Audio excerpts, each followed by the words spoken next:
시청자 여러분 안녕하십니까? 화요일 뉴스나우 시작합니다. 윤석열 전 대통령이 내란 특별검사팀이 2차 소환 일시로 통보한 오전 9시까지 출석하지 않았습니다. 특검은 곧바로 오는 5일 재소환을 통보했는데요.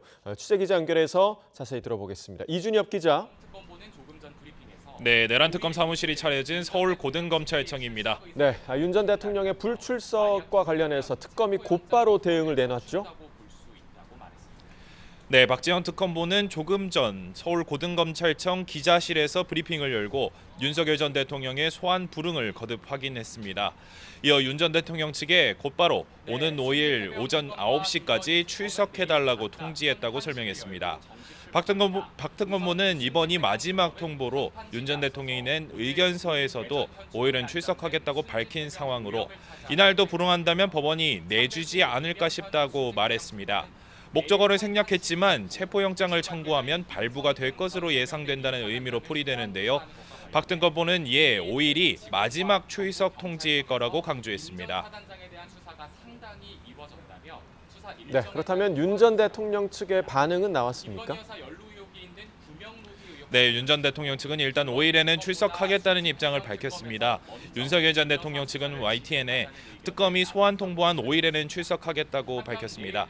당초 5일 이후에 특검 출석을 요청했던 만큼 이번 특검의 소환 통보일에는 따르겠다는 건데요. 다만 오전 9시에 출석할지 지난 1차 소환 당시처럼 오전 10시로 시간을 늦춰줄 것을 요청할지는 아직 확인되지 않았습니다.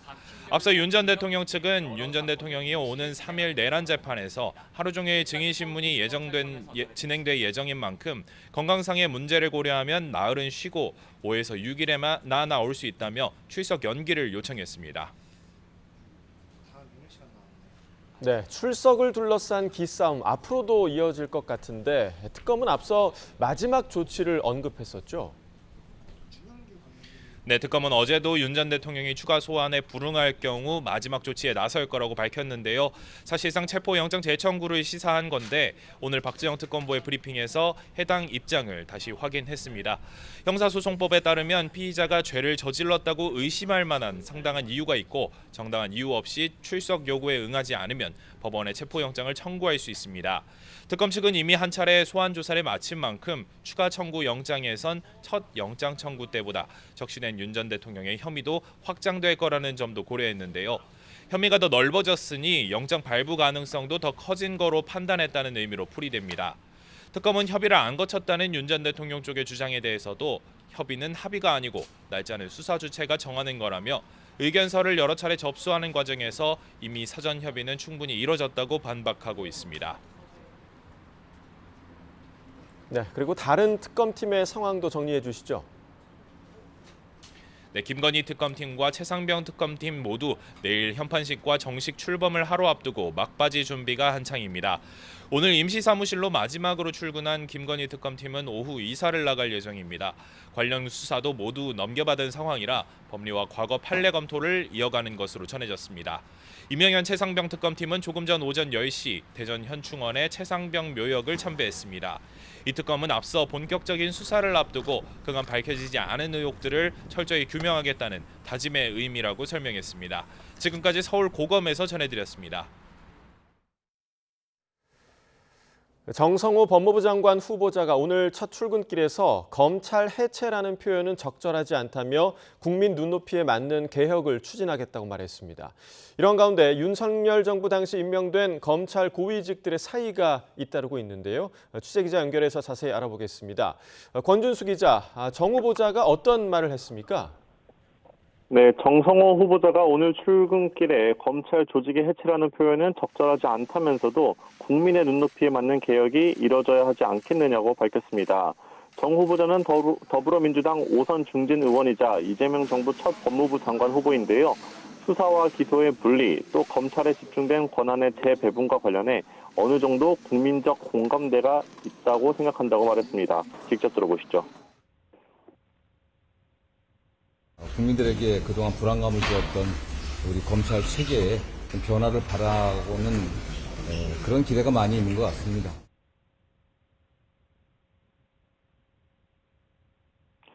네, 그리고 또 이 대통령이 대선 과정에서 말했던 여러 가지 관련된 공약을 종합할 거라고도 설명했는데요. 다만 후보자로 지명된 이후엔 검찰 개혁과 관련해 이 대통령과 따로 대화를 나눈 적은 없다고 덧붙였습니다. 네, 그렇다면 개혁의 방향은 어떻게 될까요? 네, 우선 정 후보자는 수사권과 기소권을 분리한다는 이 대통령의 공약을 추진하기 위해 검찰청을 여러 기관으로 쪼갤 거로 보입니다. 이미 민주당은 검찰청을 폐지한 뒤 수사 기능은 중대범죄수사청에, 기소 기능은 공수처 등에 맡기는 이른바 검찰개혁 4법을 발의한 상태인데요. 그동안 정 후보자가 검찰청은 검찰청이란 이름을 유지하기 쉽지 않을 거라고 말해온 만큼 이와 같이 권력을 나누는 방향으로 여당과 합을 맞춰 나아갈 거란 전망이 나옵니다. 오늘 출근길엔 검찰 내부적으로 반발이 있을 수 있지 않겠느냐는 질문도 나왔는데요. 정 후보자는 그렇게 생각하지는 않는다며 극소수의 정치 편향적인 검사들을 제외하고는 대부분 검사가 국민을 위해서 봉사하려고 하는 책임감과 자부심이 있다고 말했습니다. 네, 그리고 이르면 오늘 있을 검찰 인사를 앞두고 고위 인사들이 잇따라 사의를 표명했다고요? 네, 우선 방금 들어온 소식 전해드리면요. 심우정 검찰총장이 자리에서 물러나는 거로 전해졌습니다. 저희 YTN 취재진도 확인 중인데요. 지난해 9월 윤석열 정부 두 번째 검찰총장으로 취임해 직무를 수행했습니다.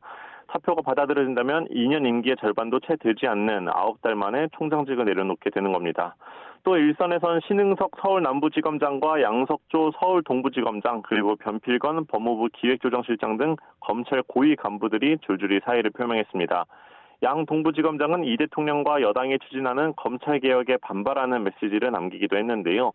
검찰 내부망의 수사 없는 기소는 공소권 남용으로 기소 없는 수사는 표적 수사로 이어질 위험이 있음을 부인할 수 없다고 밝혔습니다. 건진법사 전성배 씨 관련 수사를 이끌던 신남부지검장도 사직하며 내부망에 검찰이 많이 어려운 시기다. 어려운 상황에서 먼저 떠나게 되어 죄송한 마음이라는 글을 남겼습니다. 지금까지 사회부에서 전해드렸습니다. 이재명 대통령이 국무회의를 주재하며 국무위원들에게 국민 주권을 거듭 강조했습니다.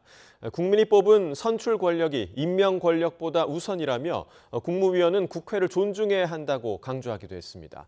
대통령실 취재기자 연결하겠습니다.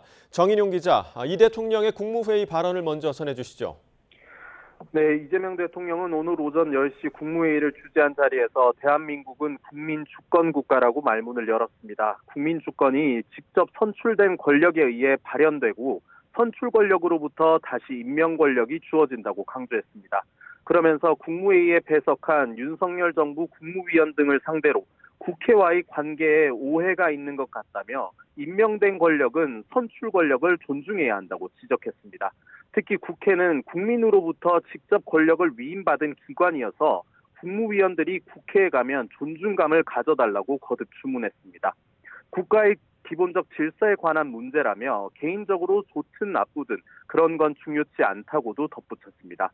새 정부가 국민 주권 정부를 표방하고 있는 만큼 이를 재차 강조한 거로 풀이됩니다.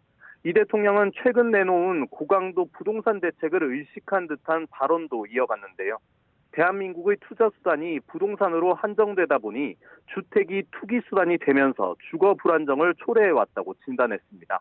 다행히 최근 주식시장이 정상화되면서 대체 투자 수단으로 조금씩 자리 잡아가는 것 같다며 이 흐름을 잘 유지해야겠다고 말했습니다. 이 대통령은 또 여름철 기상재해에 대한 주의를 당부했습니다. 지금까지 비 피해가 크게 부각되진 않았지만 장마를 철저하게 대비해달라고 요청했습니다. 또 한여름이 되면 폭염으로 노인 등 취약계층이 위기를 겪는다며 각별한 관심을 가져달라고 강조했습니다. 지금까지 용산 대통령실에서 전해드렸습니다. 네, 그런가 하면 이재명 대통령은 오는 3일 취임 한 달을 맞아 첫 기자회견을 엽니다.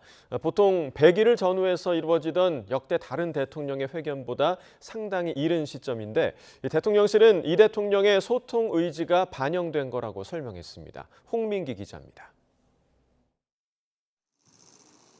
이재명 대통령이 취임 30일째를 맞는 오는 3일 첫 공식 기자회견에 나섭니다.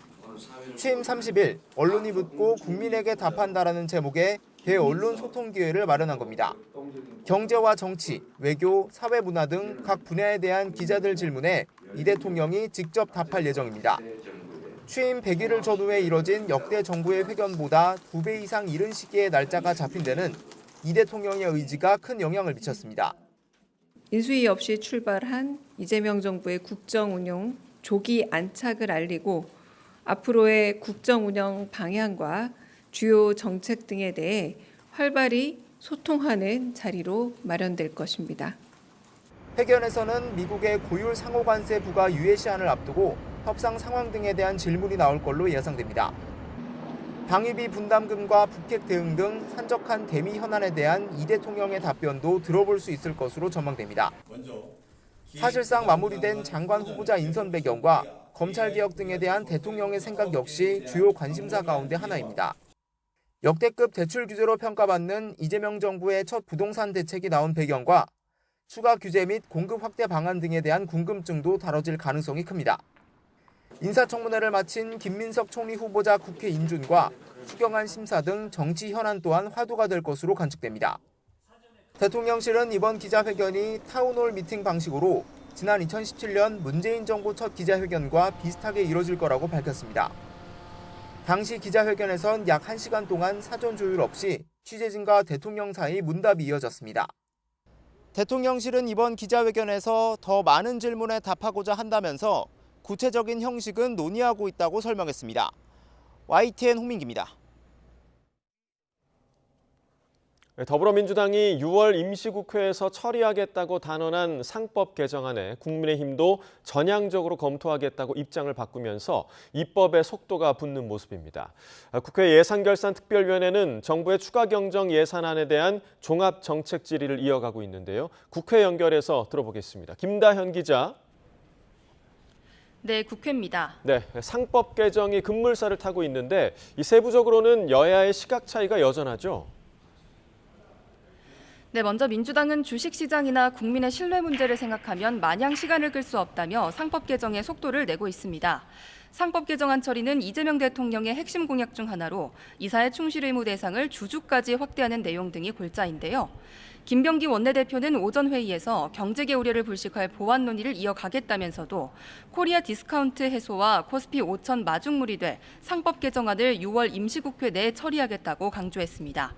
경제계를 위축시킬 수 있다며 개정안에 반대하던 국민의힘도 전향적 검토에 나서겠다고 밝혔는데 민주당과 시각차는 여전합니다. 국민의힘은 민주당 개정안에 포함된 3% 룰과 사회이사의 독립이사 변경 등 이전 법안보다 더욱 강화된 내용에 대해선 반대 의견을 분명히 하고 있습니다. 관련해 당내 핵심 관계자는 빈대 잡자고 초과 삼간 태우는 격이라며 보완 필요성을 부각했고 송원석 원내대표도 기업 우려 완화를 위한 대안이 필요하다며 민주당에 협상을 제안했습니다. 오늘 중으로 여야 지도부 만남이 이루어질 가능성이 있는데 일단 민주당은 국민의힘이 세제개혁을 패키지로 논의해야 한다는 단서를 달고 있다며 시간 끌기용이 아닌가 의심하고 있습니다. 법사위는 오늘 오후 2시 전체 회의에서 소위원회에 상법 개정안을 회부하고 내일 소위 심사를 거쳐 모레 전체 회의에서 통과시킨다는 계획입니다. 야당의 반발이 예상되지만 민주당이 다수당이고 법사위원장 자리까지 가지고 있는 만큼 여당 안을 기반으로 한 단독 처리 가능성도 가능합니다. 네, 그리고 추경안 심사도 계속되고 있죠. 네, 국회 예산결산특별위원회는 정부의 30조 5천억 원 규모 추가 경정 예산안에 대한 2일차 종합 정책 질의를 진행하고 있습니다. 국민의힘 임종득 의원은 추경안을 겨냥해 가장이 일 안 하고 빚내서 잔치를 벌이면 자식 세대가 책임져야 한다며 자식들 인생 팔아 당장 인기를 얻겠다는 것으로밖에 안 보인다고 비판했습니다. 이에 민주당 이재관 의원은 가장은 빚을 내서라도 가족이 굶는 것을 막아야 하는 것 아니냐며 소상공인의 어려운 실정을 보면서 빚 타령이나 할 한가한 상황인지 답답한 심정이라고 맞수를 뒀습니다. 민주당은 추경안을 오는 3일 본회의에서 의결하는 게 목표라면서도 조금 늦어지면 하루 뒤인 4일 처리 가능성도 있다고 설명했습니다. 김민석 국무총리 후보자 인준과 관련한 여야의 공방도 격화하고 있습니다.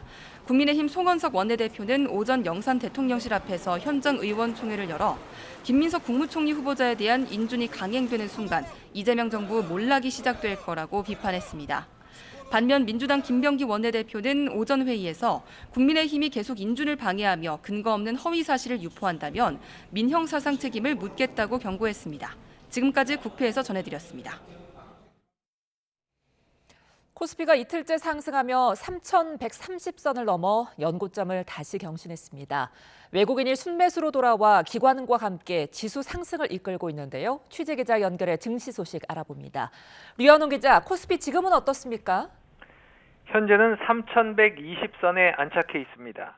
코스피는 0.58% 오른 3,089.64로 출발했습니다. 이후 3,131.05까지 올라 지난달 25일에 이어 연고점을 다시 경신했습니다. 4일 연속 순매도였던 외국인이 오늘은 순매수로 돌아왔습니다. 외국인은 기관과 함께 순매수를 하면서 지수를 끌어올렸습니다. 시가총액 1위 삼성전자는 1.6% 상승 중이고 2위 SK하이닉스는 1.1% 하락 중입니다. 상법 개정안 통과가 임박했다는 소식에 지주사와 증권 관련주가 특히 강세입니다. 네이버와 카카오페이 등 AI와 스테이블 코인, 지역 화폐 관련주도 큰 폭으로 상승 중입니다. 코스닥 지수도 0.28% 오른 783.65로 개장해 장중에 788.38까지 올랐습니다. 현재는 787선에 머물러 있습니다. 코스닥 시장에선 기관이 홀로 순매수 중입니다. 외국인 순매수에는 원달러 환율 하락, 즉 원화 강세도 영향을 미쳤습니다. 서울 외환시장에서 원달러 환율은 1,351원으로 출발했습니다. 원달러 환율은 1,348원 수준까지 내려가기도 했습니다. 현재는 1,348원과 1,351원 사이에서 등락을 하고 있습니다.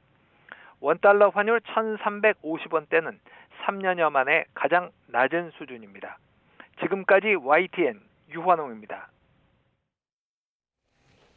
수도권 주택담보대출 한도가 6억 원으로 축소되는 가운데 오늘부터 3단계 스트레스 DSR이 시행돼 개인별 대출 한도가 더 줄어들 전망입니다. 오늘부터 은행과 제2금융권 등 모든 금융회사는 DSR이 적용되는 가계대출 한도를 산정할 때 1.5%의 스트레스 금리, 즉 금리 상승 가능성을 고려한 가산금리를 적용해야 하며 비수도권은 시행이 12월 말까지 유예됩니다. 이에 따라 수도권의 경우 변동형과 30년 만기, 원리금 균등 상환과 금리 4.2%를 가정할 때 대출 한도가 연소득 5천만 원이면 3억 원에서 2억 9천만 원으로, 연소득 1억 원이면 5억 9천만 원에서 5억 7천만 원으로 각각 줄어듭니다. 방금 들어온 소식입니다. 심우정 검찰총장이 사의를 표명한 것으로 확인됐습니다. 심우정 검찰총장 지난해 9월 취임했기 때문에 임기 중에 퇴임을 하게 되는 건데요. 심우정 총장을 비롯해서 윤석열 정부 시절 임명된 고위직의 사의가 잇따르고 있습니다. 서울 남부, 동부지검장 등 고위 인사들이 잇따라 사의를 표명하고 있는 건데요. 심우정 검찰총장이 사의를 표명한 것으로 확인됐다는 소식 방금 들어와서 전해드립니다. 자세한 소식이 추가로 들어오면 저희가 다시 한번 정리해드리겠습니다.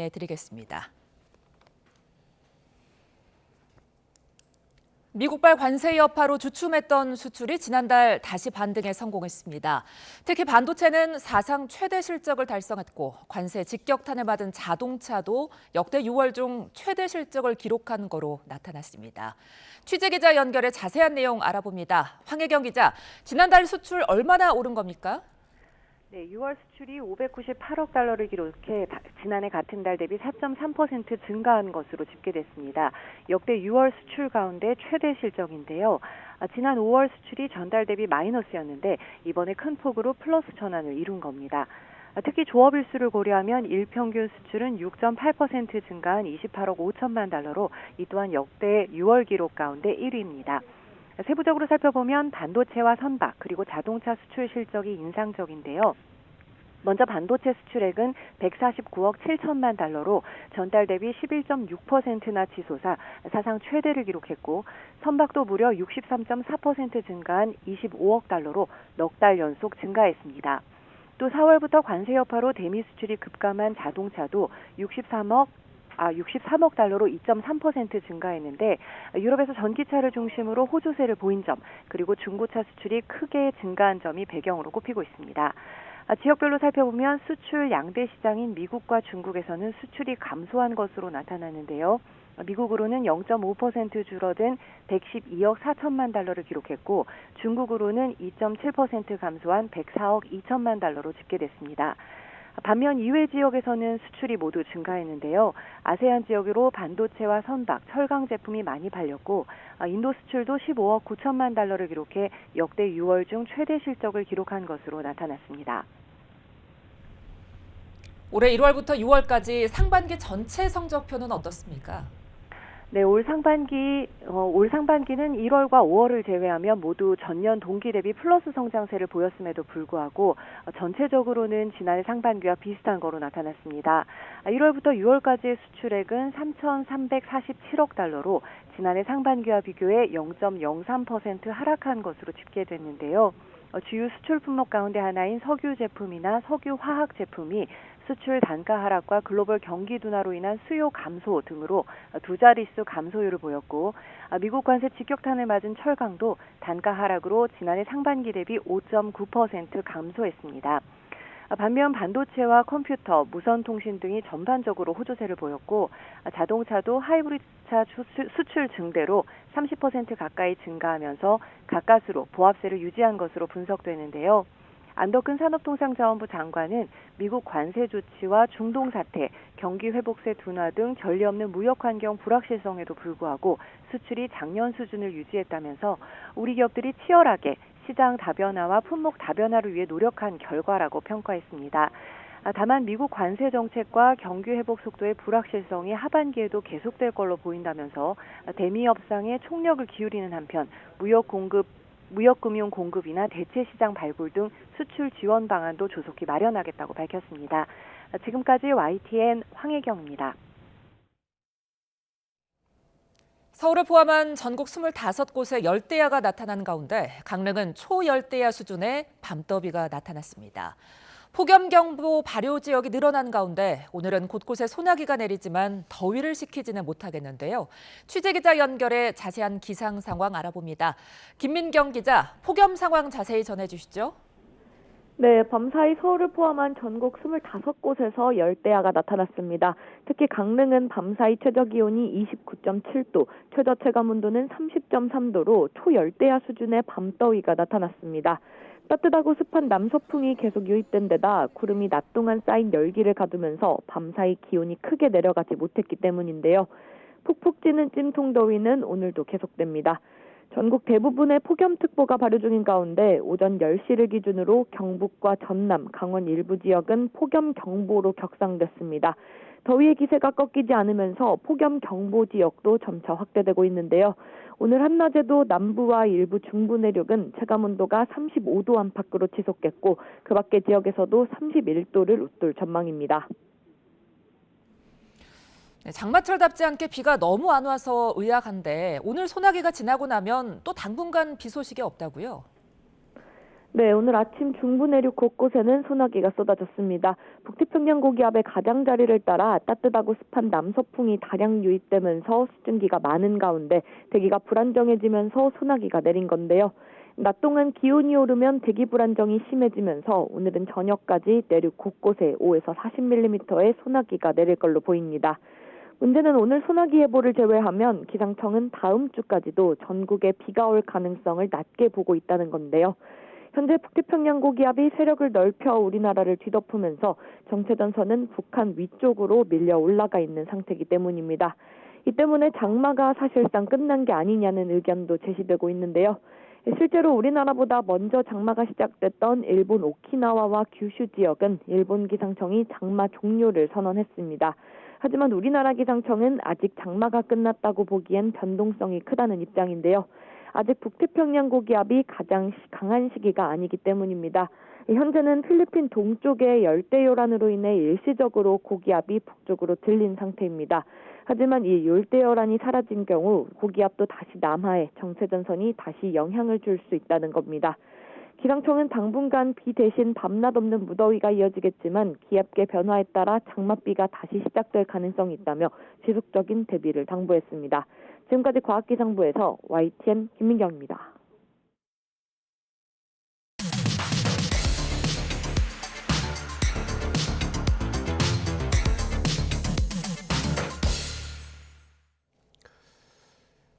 각이 살아있는 정치평론 시사정각 시작합니다. 오늘도 각에서는 두 분을 모셨습니다. 김상일 정치평론가, 최진영 변호사 나오셨습니다. 어서 오십시오. 네, 안녕하십니까. 네.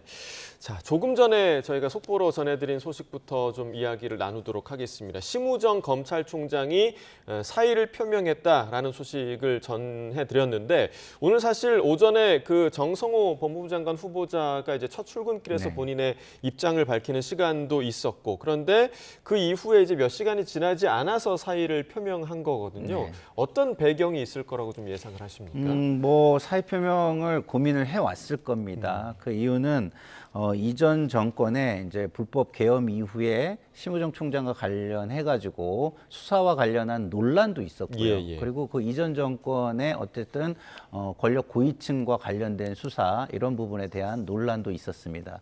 그리고 그런 걸 중심으로 새로 들어온 이재명 정부에서 검찰 개혁이 화두로 지금 떠올라 있는 상태입니다. 그런 여러 부분에 대해서 본인이 가지는 부담도 있었을 것이고, 그리고 앞으로 시작하는 새로운 개혁의 방향이나 이런 새로 들어올 그 검찰총장 후보나 이런 사람들에게 앞길을 열어주는 의미도 좀 가지고 있는 거 아닌가 이런 생각이 듭니다. 예, 앞서서 그 내란 특검팀이 그 심우정 검찰총장의 직권남용 혐의까지 수사할 수 있다, 뭐 이런 보도가 나오기도 했는데 이 부분도 좀 영향을 끼쳤을까요? 어떻게 보십니까? 저는 그렇게 봅니다. 오늘의 핵심 키워드는 결국 민주당이 지금 진행하고자 하는 이른바 검찰청 폐지 4법에 대해서 반대 의견을 명확히 했다. 저는 그렇게 한 줄로 정리할 수 있다고 생각합니다. 그 외에 본인과 관련되는 지금 얘기하신 어떤 내란과 관련된 여러 가지 의혹, 이런 부분은 부차적인 것이다라고 생각을 합니다. 말씀드린 것처럼 검찰청을 비롯해서 검사를 제도는 자체를 사실상 폐지하겠다라고 지금 얘기를 하고 있고, 실질적으로 지금 당 대표 후보로 있는 정청래 의원이라든가 박찬대 의원 이런 분들이 이번 추석까지 그런 부분을 폐지하겠다고 공언하고 있지 않습니까? 그렇다고 하면은 지금 그 심우정 검찰총장 같은 경우에는 본인 임기 중에 검찰청이 사실상 역사 속으로 사라지는 것을 봐야 되는데 그런 부분은 사실 심리적으로나 제도적으로 어떻게 보면은 본인이 받아들일 수가 없는 것이죠. 그렇기 때문에 형식적으로 봤을 때는 검찰총장의 직을 내놓았습니다만 검찰 전체의 어떤 의지를 이런 식으로 그 사태를 통해서 좀 반영한 것이 아닌가 싶고요. 근데 문제는 지금 아시다시피 이런 부분은 굉장히 유감입니다. 무슨 말씀이냐? 검찰총장 같은 경우에는 다른 분들과 달리 2년 임기제입니다. 그런데 임기가 정해져 있음에도 불구하고 임기를 채우지 못하고 정권이 교체되는 과정에서 형식적으로는 본인이 자의적으로 사표를 내는 것 같지만 실질적으로는 조금 전에 말씀하신 것처럼 여러 가지 자리를 내놔라라는 취지로 자리를 내놓지 않으면은 예전에 있었던 그 내란 특검과 관련해서 수사를 할 수도 있겠다라는 그런 얘기를 하고 있지 않습니까? 임명 후에 지금 뭐 1년도 안 됐거든요. 그렇죠. 그렇기 때문에 이런 식으로 어떤 그 검찰 제도를 흔들어 놓는 것이 맞는지에 대해서는 상당히 의문인 것이고, 아마 그러한 어떤 부분에 대해서 이 검찰 수장으로서의 어떤 그 의사 표시를 한 것이 아닌가 생각을 합니다. 그럼 그 지금 서울 남부지검장, 동부지검장도 이제 사의 표명을 했다라는 소식이 함께 전해졌는데 같은 흐름이라고 보시는 거예요? 그렇습니다. 제가 말씀드렸듯이 지금 이제 검사장 같은 경우에는 뭐 사실 그 검찰로서 20년 내지 25년 이상 어떻게 보면 그 검찰의 평생 어떻게 보면 녹을 먹었고 그런 상태에서 이제는 본인들의 존립 기반이 되는 검찰청법 자체가 폐지된다라고 얘기를 한다고 하면은 이 부분에 대해서 지금 본인들이 한두 해 본인의 직을 더 하는 것이 무슨 의미가 있겠냐라고 생각을 하는 것이죠. 물론 지금 현재 있는 실무를 담당하는 검사들 같은 경우에는 그 직도 있기 때문에 향후에 어떻게 될지는 뭐라고 할 수는 없습니다만 검찰총장을 비롯한 지금 현재의 지도부, 어떻게 보면 현재의 지도부에 대한 임명은 윤석열 전 대통령이 했는 부분도 있기 때문에 정권이 바뀌었고 그런 상태에서 본인들이 물러남으로써 사실상 본인이 어떻게 보면 이번 정부에 대해서 자리를 내준다는 의미도 있지만 오히려 더 큰 의미는 검찰청을 사실상 악의 축으로 구성을 하고 그에 대해서 없애려고 하는 것에 대한 사실상의 어떻게 보면은 항의적 성격 그런 부분이 좀 강하다고 봅니다. 자, 항의적 성격이라고 해주셨는데 어떻게 좀 보십니까? 저는 지금 마치 우리 변호사님께서 이 정부가 심우정 총장에게 압력을 가한 것처럼 말씀하시는데 확인되지 않은 이야기라는 점을 말씀을 드리고요. 저는 그리고 개인적으로 그렇게 생각하지 않는다는 말씀도 분명히 말씀을 드리고요. 검찰청 폐지라는 거는요, 하나의 의지이자 경고의 메시지지 실제 폐지를 의미하는 건 전 아니라고 봅니다. 왜냐하면 지금 헌법에 검찰총장이라는 표현이 들어가 있습니다. 그럼 검찰총장이라는 건 뭐죠?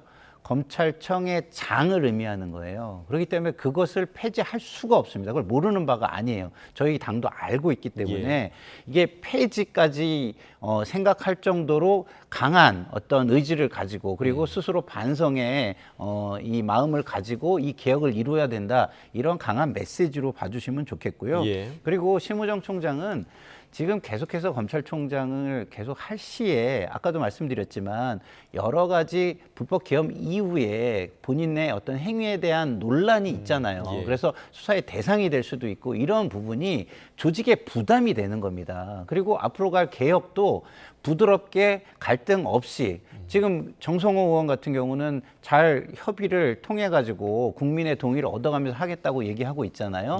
그런데 오히려 지금의 본인의 입지가 부담을 줄 수 있기 때문에 조직에 부담을 주지 않겠다는 의지로 보는 것이 더 옳지 않을까 싶습니다. 네, 검찰청 폐지는 의지의 표현이라고 얘기를 해주셨고 실제로 오늘 아침에 이제 정성호 의원, 그러니까 법무부 장관 후보자 같은 경우도 검찰 조직의 해체라는 말에 동의할 수 없다 이런 입장을 밝히기도 했는데요. 정성호 후보자의 말을 듣고 계속해서 좀 이야기 나눠보도록 하겠습니다.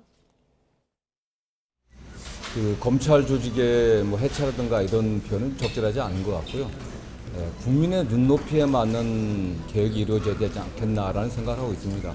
다만 뭐 수사와 기소의 분리, 또 검찰에 집중된 권한의 재배분, 또 이런 문제에 관련해서는 어느 정도 국민적 공감대가 있다고 생각하고 있습니다. 검찰개혁 4법 신속 처리 주장도 나오고 있는데 어떻게 정치권 문의실 생각이실까요? 뭐 주장이죠. 어쨌든 뭐 입법이라고 하는 것이 국회에서 우리 해당 상임위는 법사위 아니겠습니까? 법사위에서 또 여야 의원들이 또 일정을 정해갖고 또 차분하게 논의돼야 될 것이고. 여포가 사람 보면 이제 근육질만 생각하는데 가장 순발력을 필요하는 운동이 또 그렇죠. 한 번에 확 힘을 써야 되니까. 그렇습니다. 그래서 이 검찰 개혁하는데 한 번에 힘을 써가지고 확 했으면 좋겠습니다. 사실상 검찰 해체라고 봐도 되는지. 그래서 헌법에 나와 있는 검사라는 말은 바꿀 수가 없죠. 개헌하기 전에는. 그래서 검사라는 그런 직책은 유지가 될 텐데, 근데 역할이 다른 거죠. 지금까지는 수사와 기소를 검사가 독점을 했지 않습니까? 근데 절대 독점은 절대 부패하고 절대 망하게 돼 있어요. 네, 조금 전에 보셨지만 정성호 의원의 근육질 몸매가 더 지금 화제가 되는 듯한 그런 분위기이기도 한데 지금 들으신 것처럼 정성호 의원이 검찰 해체라는 표현은 적절하지 않다. 국민 눈높이에 맞는 개혁을 추진하겠다라고 의지를 밝혔고 그런데 또 이제 지금 민주당 당대표 경선에 도전장을 내민 정청래 박찬대 의원 같은 경우는 굉장히 폐지 목소리를 좀 높이고 있어요. 그러니까 이게 정말 시각차가 있는 건지 아니면 표현의 차이인지 어떻게 좀 보십니까? 강한 의지를 표명하는데 더더군다나 이제 정청래 후보 같은 경우는 당대표 후보에 나서고 있잖아요. 그러면은 지지층 중에서 뭐 강성 지지층, 뭐 합리적 지지층 많이 있겠지만 지지층에 구애하는 표현이다. 이렇게 보시면 좋을 것 같습니다. 검찰청을 개혁하는, 검찰을 개혁하는 문제는요. 큰 방향의 문제만이 있는 것이 아닙니다. 악마는 디테일에 있다라고 하잖아요. 그래서 디테일을 잘못했을 때에 큰 방향 자체가 손상되는 경우가 있습니다. 우리가 지금 공수처 같은 경우도 이번 그 불법 계엄 이후에 이 조항이 좀 잘못돼 가지고 일을 제대로 할 수가 없는 부분들이 발견되고 이런 부분이 있었지 않습니까?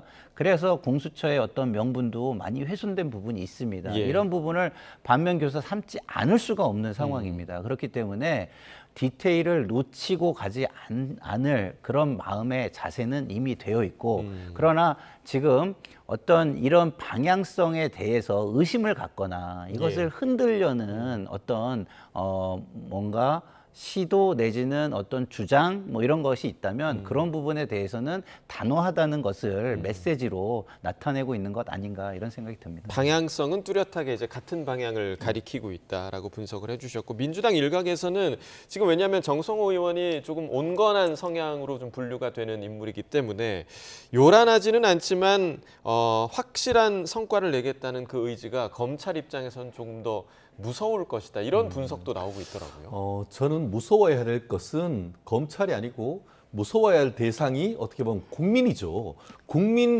그러니까 국가의 존재 의미가 뭐죠?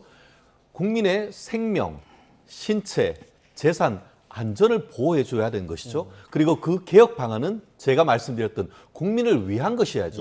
그런데 지금 그 민주당이 얘기하고 있는 검찰청 폐지 4법 같은 경우에는 내부적으로 이렇게 했을 때에 실제로 지금 민주당이 지난 1, 2차 검수완박을 통해서 지금 현재 수사권이 전과 비교해서 하나라도 나아졌습니까? 실무를 하는 사람들한테 100이면 100명 다 물어보십시오. 도대체 어떻게 해야 될지 모른다라고는 이 혼란, 총체적 혼란이고, 그 혼란 가운데 내일한 수사권이 누구 있는지도 명확하게 되지 않아가지고 법원으로부터 구속영장이 취소되는 일이 있었습니다. 이런 상황 속에서 물론 저 또한 검찰의 수사권은 최대한 제한해야 된다고 봅니다. 하지만 검찰은 수사권만 있는 게 아닙니다.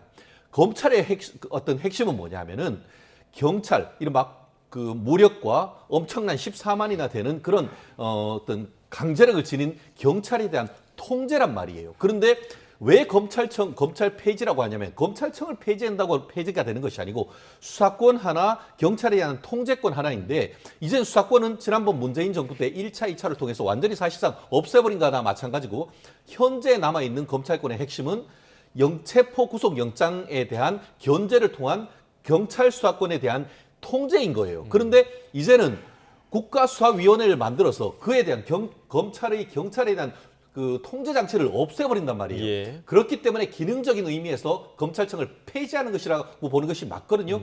그렇게 했을 때에 과연 우리 국민들의 생명, 신체, 재산을 경찰이 침탈할 때 누가 견제하실 것인가?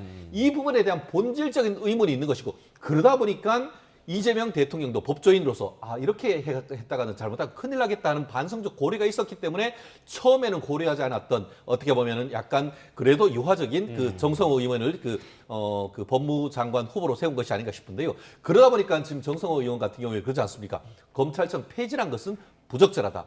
오히려 국민들에게 좀 더 눈높이에 맞는 식으로 가져야 된다는 것은 지금 강성 민주당 의원들이 얘기하고 있는 검찰청 폐지로 갔다가는 오히려 국가의 범죄 총량이 늘어난다라는 그에 대한 고민이 민주당 내에도 있다는 것이죠. 네, 그러니까 사실 지금 말씀해 주신 대로 처음에 이재명 정부 법무부 장관 하마평에 올랐던 사람이 이제 지금 행안부 장관 임명된 윤호중 의원도 있었던 것 같고요. 그러니까 이런 부분들이 약간 예상과는 다른 부분이 있었는데, 그렇다면 정성호 의원을 법무부 장관 후보자로 지명한 이 대통령의 마음, 어떤 마음이었을까요? 뭐 우리 최진영 변호사님께서 일부 말씀을 해주셨지만 정성호 의원은 우리 국민들 그리고 우리 언론이 다 알다시피 상당히 합리적인 성향을 가지고, 그다음에 국민의 민심을 상당히 살피기 위한 노력을 많이 하는 정치인으로 알고 있습니다.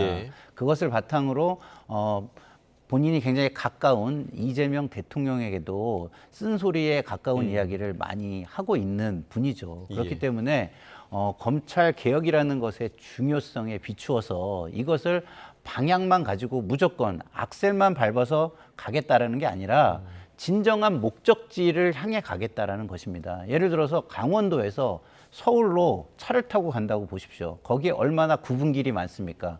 그 구분길을 예를 들어서 악셀만 밟아가지고 갈 수 있겠습니까? 그 구분길은 악셀만 밟으면 낭떠러지로 떨어지는 것이죠. 거기에서는 기어를 변속하고 브레이크를 밟아가면서 방향도 틀어가면서 장애물을 우회하는 그런 것도 필요한 것입니다. 장애물이 나왔는데 무조건 부수고 가겠다, 아니면 뭐 강이 나왔는데 무조건 직진해서 헤엄쳐 건너겠다, 그래가지고 가다가 힘이 딸려가지고 만약에 익사해버리면은 목적지에 도달할 수 있겠습니까? 없잖아요. 그렇기 때문에 많은 사람들의 공감대를 얻는 최대한의 노력을 다 하면서 검찰 개혁을 이뤄가겠다라는 의지를 표명한 것이고요. 예. 그러나 그것을 추진하는 의지만큼은 굉장히 강하다. 이것은 국민에게 불신받는 검찰의 모습을 개혁할 수밖에 없다라는 어떤 목적의식은 분명하다. 이런 예. 것은 지금 보여주면서 가겠다라는 것으로 보입니다. 네, 저희가 앞서서 잠깐 그 사진을 봤습니다만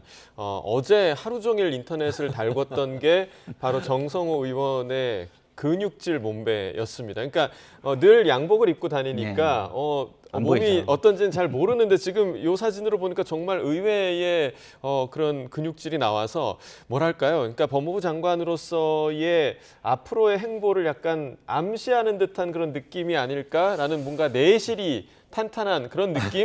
어떻게 좀 보셨어요, 변호사님? 인사청문회 쉽게 통과하실 것 같아요. 국민들이 저런 모습을 보면서 법무부 장관으로서 신체 건강하고 예. 우리 뭔가 어떻게 보면 힘있게 국민들을 좀 지켜주겠다라는 그런 이미지라는 측면에서 국민들한테 어떻게 보면 상당히 개인적인 그와 같은 사진 한 장으로서 상당히 많은 것을 보여줬다라고 예. 그렇게 저도 긍정적으로 평가를 합니다. 나아가 사실 그 정성호 의원 같은 경우에는 다른 분들보다 비교적 덜 강성이라고 얘기를 하는데 알고 보면 내가 더 강성이야 이런 그 메시지도 있는 것이고 결론적으로 얘기했을 때에 결국 내가 그 약간은 어떻게 보면 약해 보인다고 생각하지만 훨씬 더 내가 뚝심을 가지고 예. 이와 같은 그 이재명 대통령의 철학을 완수할 수 있다는 그런 메시지, 그런 이미지적 측면에서는 저 사진 한 장이 100마디 말보다 훨씬 더 강한 울림이 있었던 그런 것 같습니다. 네, 청문회 뭐 잘 통과하겠다 이렇게 얘기를 해주셨는데 실제로 이제 인사청문회에서 정성호 의원이 또 어떤 의지를 밝힐지 좀 주목을 해봐야겠고요. 자, 이어서 이제 내일 모레 7월 3일입니다. 김민석 총리 후보자에 대한 국회 인준 표결도 지금 예정이 돼 있는데 이런 가운데 국민의힘이 오늘 대통령실 앞에서 김민석 후보자 지명 철회를 촉구하는 의총을 열면서 강하게 반발했습니다. 또 이어서 민주당 목소리까지 같이 들어보겠습니다. 먼저 김민석 국무총리 인준안을 신속하게 처리하겠습니다. 국민의힘이 지금처럼 인준을 방해하면서 근거 없는 비방과 음해, 허위사실 유포를 멈추지 않는다면 이는 민형사상 책임을 묻겠다는 점도 분명히 해둡니다. 인사청문회 따위 증거자료도 없이 우기기만 하면 넘어갈 수 있다고 착각할지 모르지만 새틀처럼 가볍고 오만한 김민석 국무총리 인준을 강행하는 그 순간 이재명 정부의 몰락이 시작된다는 것을 명심하기 바랍니다. 네, 어떻게 보면 새 정부의 가장 중요한 인사라고 볼 수 있는 총리 후보자 인준을 두고 여야 공방이 지금 상당한 모습인데 여당에서는 뭐 근거 없는 비방과 음해를 멈추지 않으면 민영 사상의 책임까지 묻겠다 이렇게 지금 강하게 지금 대응을 하고 있습니다. 네. 국민의힘은 지금 민주당에 비해서 소수 야당입니다. 소수 야당은요, 할 수 있는 게 없죠. 할 수 있는 게 만들어지려면 대중의 공감과 대중의 지지, 국민의 지지가 절대적입니다. 예. 그런데 지금 국민의힘 자체가 국민에게 메시지를 발신할 수 없을 정도의 거부감이 있습니다. 거의 원죄에 해당하는 정도의 거부감이죠. 그것은 무엇이냐? 불법 계엄과 분리시키지를 못하고 있어요. 그리고 내란 혐의와 관련돼서 거기에 동조하는 세력이라는 이미지를 벗지를 못하고 있습니다. 이런 내란 혐의는요, 형사상 최고의 범죄예요. 그리고 개별적 범죄가 아니라 국가의 규모에서 최고의 범죄인 겁니다. 이런 범죄 혐의와 그 어떤 이미지 결별을 하지 않는 상태에서 이야기를 아무리 얘기한다 한들 다른 이야기가 더 커 보이겠습니까? 더 심각해 보이겠습니까? 더 문제가 있다고 생각이 들겠습니까? 그렇지 않습니다. 그런 부분을 털지 않고 저렇게 하는 것은 아무 의미가 없을 거라는 생각이 들고요. 물론 민주당도 그런 환경이라고 해서 무조건 자기 하고 싶은 대로 다 할 수는 없을 것입니다. 그러나 어쨌든 인수위가 없이 출발한 정부라서 부족한 부분이 있다는 점은 인정을 하면서 우리가 부탁하는 것은 이런 겁니다. 모든 것에는 PC 분석이라는 게 있잖아요. 편익 대비 비용이라는 게 있습니다. 예. 그러니까 국민에게 얼마나 이익을 줄 것이냐, 손해를 끼칠 것이냐, 이거를 플러스 마이너스 해가지고 베네핏이라고 하는 B가 높다면, 그리고 B가 높은 게 일정 정도 이상이라면 그냥 용인해 주는 게 맞습니다. 그래서 지금 상황에서 도덕성 부분이 우리가 완벽하다고 생각하지 않고 그런 부분에 있어서 뭐 타의 모범이 돼서 국민들에게 자랑스럽게 내보일 정도라고 생각하진 않습니다만은 국정을 지금 안정화시키고 국민에게 정책 효과를 보여주는 것이 너무나 중요한 시기라는 것을 감안해서 야당이 총리 인준에 동의해 주시기를 간곡히 부탁드립니다. 네, 그러니까 국민의힘에서 나오는 그런 메시지가 국민에게 제대로 전달이 될 수조차 없는 그런 상황이다라고 분석을 해주셨는데, 오늘 만약에 이제 김민석 후보자를 인준하게 되면 이재명 정부 몰락의 시작이다, 이렇게 지금 엄포를 놓는 메시지를 내놨거든요. 오늘 용산 앞에서의 의총 좀 어떻게 보십니까? 결국 여의도에서 목소리를 냈을 때 그것을 실천할 수 없기 때문에 결국 장외로 나올 수밖에 없는 건 아니겠습니까? 사실 민주당 같은 경우에도 지난 겨울 어떻게 보면은 그 서울 광화문 앞에 천막 당사 지었던 그런 결기로 결국은 윤 대통령에 대한 탄핵을까지 이끌어냈던 그런 부분인데, 이 부분과 관련해서 가지고도 지금 뭐 소수당으로서 106석 당으로서 아무리 목소리를 낸다 하더라도 그거에 대해서 어떻게 보면 메아리 없는 목소리 아니겠습니까? 실질적으로 이재명 대통령이 시정연설을 하면서 우리는 이제부터 어리니까 잘 봐달라라고 하고 있고, 협치를 얘기했지만 돌아서서 그에 대한 잉크도 마르기 전에 사실상 원구성과 관련해서 어떻게 보면 법사위, 예결위, 뭐 위원장 싹쓸이 하듯이 민주당이 가지고 가는 이런 상황 속에서 아무리 여의도에서 얘기를 해봤자 더 이상 메아리가 없다고 한다고 하면은 이제는 직접 그 말을 얘기를 해서 이재명 대통령에게 얘기를 하겠다는 그런 전략 아니겠습니까? 다만 지금 국민의힘으로서도 지금 말씀하신 것처럼 내부적으로 지지율이 너무나 낮습니다. 그러니까 아무리 얘기를 한다 하더라도 국민들이 잘 들어주지 않는다는 이 뼈아픈 부분, 이 상황에 대해서 뼈아픈 반성이 있어야 되고, 아마 그런 부분이 다가오는 7월, 8월 사이에 혁신위와 또 전당대회를 통해서 국민의 앞에 나아가려고 하는 노력은 해야 되는데, 아마 지금 7월, 8월 이 사이에서는 민주당이 국민의힘이 뭐라고 한다 하더라도 이재명 대통령 그리고 민주당은 그냥 가고자 하는 마이웨이를 걸을 것 같아가지고 상당히 걱정인데, 문제는 지금 그 송원내 대표의 말씀처럼 과연 이런 식으로 독주의 길을 가는 것이 맞는지, 지금으로서는 본인의 의지를 실천한다는 점에서는 의미가 있겠지만 윗물이 맑아야 아랫물이 맑다라는 것은 동서고금의 진리입니다. 그런 부분이 어떤 식으로 이재명 대통령에게 부담이 갈지는 그 모든 것 또한 이재명 대통령의 결정이다. 그에 대한 책임이다. 저는 그렇게 봅니다. 네, 갈 길을 갈 것이다. 하지만 국민의힘 상황에 대해서도 최 변호사께서도 이제 공감을 해주신 부분이 있었고, 오늘 아침에 이제 국무회의가 있었습니다. 그런데 국무회의 모두 발언에서 이재명 대통령이 이런 말을 하기도 했는데요. 어떤 의미를 가진 말인지 좀 해석이 분분하거든요. 그 내용 들어보겠습니다.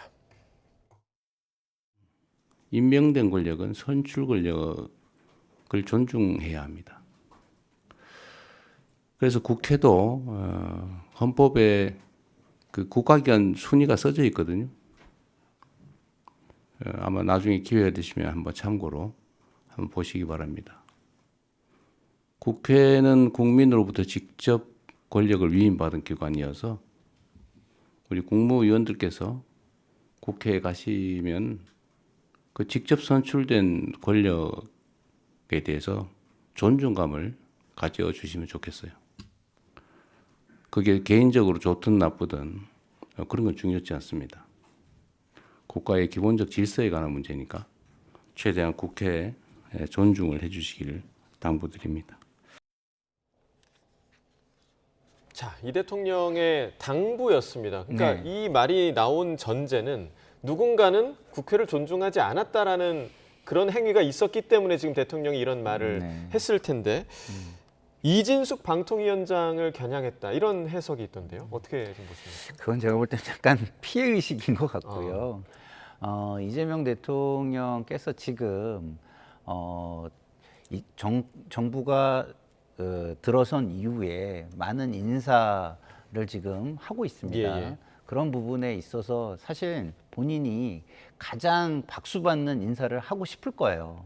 그런데 인사를 받지 못하는 인사를 하는 경우도 있을 겁니다. 그런데 그런 모든 부분에 있어서도 어쨌든 갈 길을 가되 겸손하게 가야 되지 않겠습니까? 근데 겸손하지 않는 모습으로, 존중하지 않는 모습으로 하면은 안 된다, 이런 얘기를 저는 오히려 했다고 봐요. 예를 들어서 지금 뭐 김민석 후보가 인청을 받으면서 예를 들어 가지고 메신저를 공격하는 행위 뭐 이런 것들이 있었잖아요. 그런 부분까지 다 고려한 일반적인 이야기를 한 것이다. 행정부가, 이재명 정부가 성공하는 정부, 그다음에 성공한 대통령으로 남기 위해서 가야 할 기본적인 자세를 천명한 것이다라고 저는 들렸고요. 저한테는 그렇게 들리는데 다른 분들한테는 왜 이진숙 방통위원장을 겨냥한 것으로 보이는지 들리는지 좀 잘 모르겠는데 듣는 사람마다 참 다르게 듣는구나라는 생각이 들었습니다. 자, 최 변호사님은 다르게 들으셨습니까? 그냥 타겟이 딱 명확한 거 아닙니까? 명확하다. 사실 그 방송통신위원장 같은 경우에는 장관급으로서 국무회의에 참석하지 않습니까? 그런데 현재에 아직까지 이재명 대통령 정부가 꾸려지지, 그 장관이 임명되지 않은 상태에서 윤석열 그 대통령이 그 임명했던 장관들과 국무회의를 하고 있습니다. 그런데 지금 처음에 이제 그 국무위원들이 사표를 낸 것에 대해서 이재명 대통령이 어떻게 보면 그 반려하고 지금 현재 같이 가고 있는, 본인 스스로 얘기했듯이 약간 이상하지만 받아들여달라, 그런 얘기를 그때 대놓고 얘기를 했었습니다. 그런데 그럼에도 불구하고 이진숙 방통위원장 같은 경우에는 할 말은 해오는 그런 부분이 지금 언론 보도에 보고 있고 그 부분이 이재명 대통령으로서는 마음이 조금 불편하신 것이 아닌가 싶은 생각이 드는데요. 결국 이 말은 뭐겠습니까? 내가 인사권을 행사할 테니까 알아서 처신을 해라라는, 그렇게 느낄 사람들이 적지 않을 것이라고 저는 생각합니다. 그런데 저렇게 왜 밖에 말씀을 못 하시냐? 아시다시피 예전 정부 때에 그런 식으로 해서 내가 권한이 있다고 해서 인사권을 막 썼더니 어떻게 됐죠? 지난 민주당 정부에서는 직권남용 권리행사방해죄, 이걸로 해서 다 잡아넣어버렸습니다. 물론 최종적으로 그것이 다 무죄가 나왔습니다만 전가의 보도로 이게 그 인사권을 그 행사를 하지만 그게 조금 지나칠 때는 경우에 따라서는 그 인사권자가 직권남용으로 처벌될 수 있는 그런 부분이 있다 보니까 지금으로서는 정권 초기임에도 불구하고 그런 부분을 아는 법조인의 대통령으로서는 최대한 완곡해서 해석하는데, 문제는 아래에 있는 분들이 어떤 식으로 나오느냐, 저는 그것이 더 궁금합니다. 근데 저는 저 해석이 좀 무리가 있다고 보는 게요. 이진숙 방통위원장 우리 많이 봤잖아요. 저렇게 대통령이 얘기하면 본인 얘기를 할 오히려 빌미가 될 가능성이 높은 분이에요. 근데 그걸 모르고 그렇게 얘기했을까요? 저는 그렇게 생각하지 않습니다. 이거는 일반적으로 어떤 행정부의 자세를 촉구하는 것으로 들어주셨으면 좋겠습니다. 충분히 그렇게 해석할 수도 있다고 봅니다. 그러니까 정확한 의중은 대통령만이 알고 있겠죠. 이렇게 대통령의 한마디에 여러 가지 해석이 나오는 부분이 좀 있었고요. 그리고 국회에서 어제는 좀 흥미로운 장면이 좀 있었습니다. 나경원 의원이 지금 로텐도홀에서 김민석 후보자의 인준을 좀 반대하는, 지명 철회를 촉구하는 농성을 하고 있는데, 이 자리에 당사자죠, 김민석 후보자가 등장했습니다. 어떤 모습이었는지 좀 보고 오겠습니다.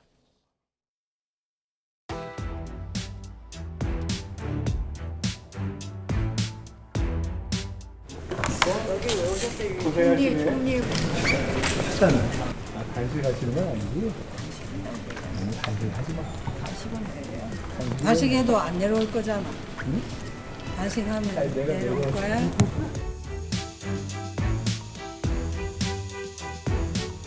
자료 좀 내요, 자료 좀. 우리 당 인사 아니, 자료 다 갖다 줬는데 그걸 들어오질 않고. 아니, 무슨. 누구야, 주진 의원이 사과를 하셨으면 나머지까지 다 드리려고.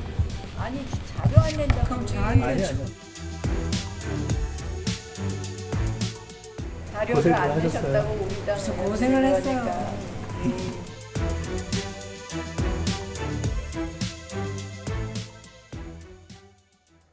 자, 상당히 좀 이례적인 장면이었습니다. 그러니까 나경원 의원의 입장에서는 본인이 규탄하는 대상이 지금 눈앞에 나타나서 지금 농성장을 방문한 셈이잖아요. 맞습니다. 어떻게 좀 보셨나요? 저는 저게 정치인의 모습이라고 생각해요. 그래서 가서 불편한 얘기도 들어야죠. 그리고 충분히 불편한 얘기를 들었다고 저는 생각을 합니다. 뭐 그러면은 이제 들었으니까 아무 얘기도 안 했으면 더 좋았겠냐? 이건 제가 잘 모르겠고요. 예. 어쨌든 카메라가 있고 그 방송에 이게 노출이 될 가능성이 높은데 자기 입장도 일부 부드럽게 이야기한 것이 아닌가. 저기에서 뭐 굉장히 강하게 자기 주장을 하면서 언쟁을 높이거나 이런 것은 아니잖아요. 예. 그리고 세 분 다 김미애 의원까지 친분이 있는 분들로 알고 있는데 뭐 그 정도에서 서로 툭툭 언중유골 식으로 예. 툭툭 던지는 식으로 메시지를 전달한 정도기 때문에 뭐 저 정도는 그렇게 나쁜 모습은 저는 아니었다 이런 생각이 듭니다. 말씀해 주신 대로 편하게 이야기를 나누지만 그 속에 정말 뼈가 있는 듯한 그런 느낌이었는데 사실 지금 그 나경원 의원의 농성 자체를 바라보는 시각도 뭐 여당은 물론이고 지금 야당 내에서도 일부에서도 좀 순수하게 좀 바라보지 않는 시각이 좀 있더라고요. 사실 웰빙 캠핑 단식이냐 뭐 이런 얘기를 하면서 좀 그런 민주당 측에서 반응이 나오는데 저는 한마디로 이렇게 평가가 되더라고요. 존중은 없고 조롱만 있다. 사실은 서로 간에 기본적인 존중할 부분은 존중해야 되는 것 아니겠습니까? 사실 예전 같은 경우에도 국회의원들이 단식하고 하는데 옆에 가가지고 통닭 먹고 이런 식으로 해서 조롱한 케이스가 있어서 두고 지금 문제가 서로에 대한 어떤 상처가 되는 것 아니겠습니까?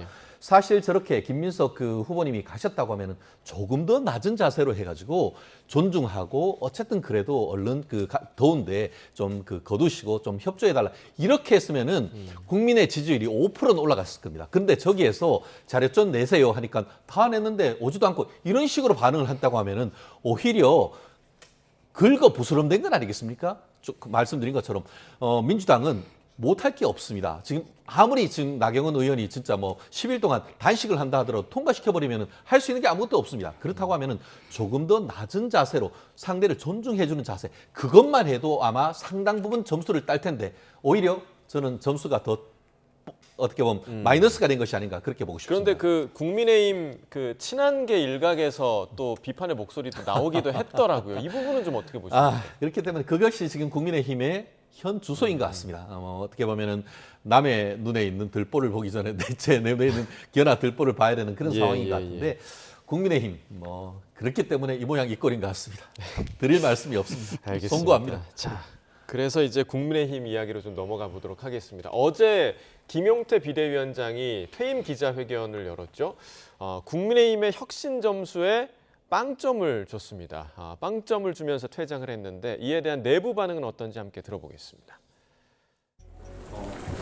대선 이후에 국민의힘의 실질적인 혁신 움직임을 점수 특정으로 한다면 저희 개혁에 대한 점수를 말씀드리면요.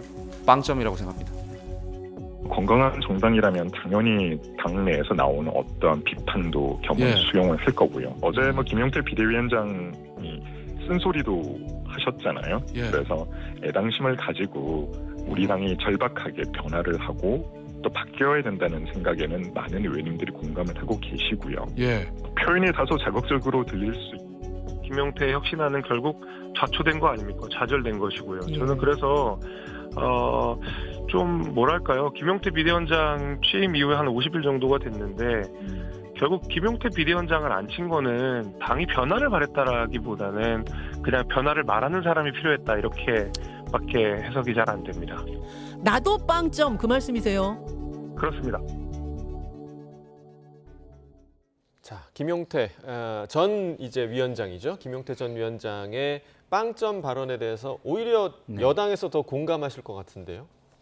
아주 공감하죠. 왜냐하면 제가 좀 전에 이미 한 얘기라 길게는 얘기 안 하겠습니다.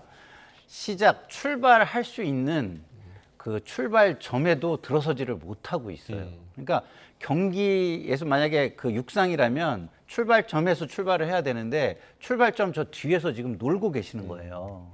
그럼 어떻게 출발을 할 수 있겠습니까? 그러니까 개혁이 경기라고 한다면 경기에 임하지도 않고 있다. 어떻게 보면은 빵점을 넘어서서 역성장하고 있는 거 아닌가 이런 생각마저 들어요. 개혁을 하면 대부분 어떻게 돼야 됩니까?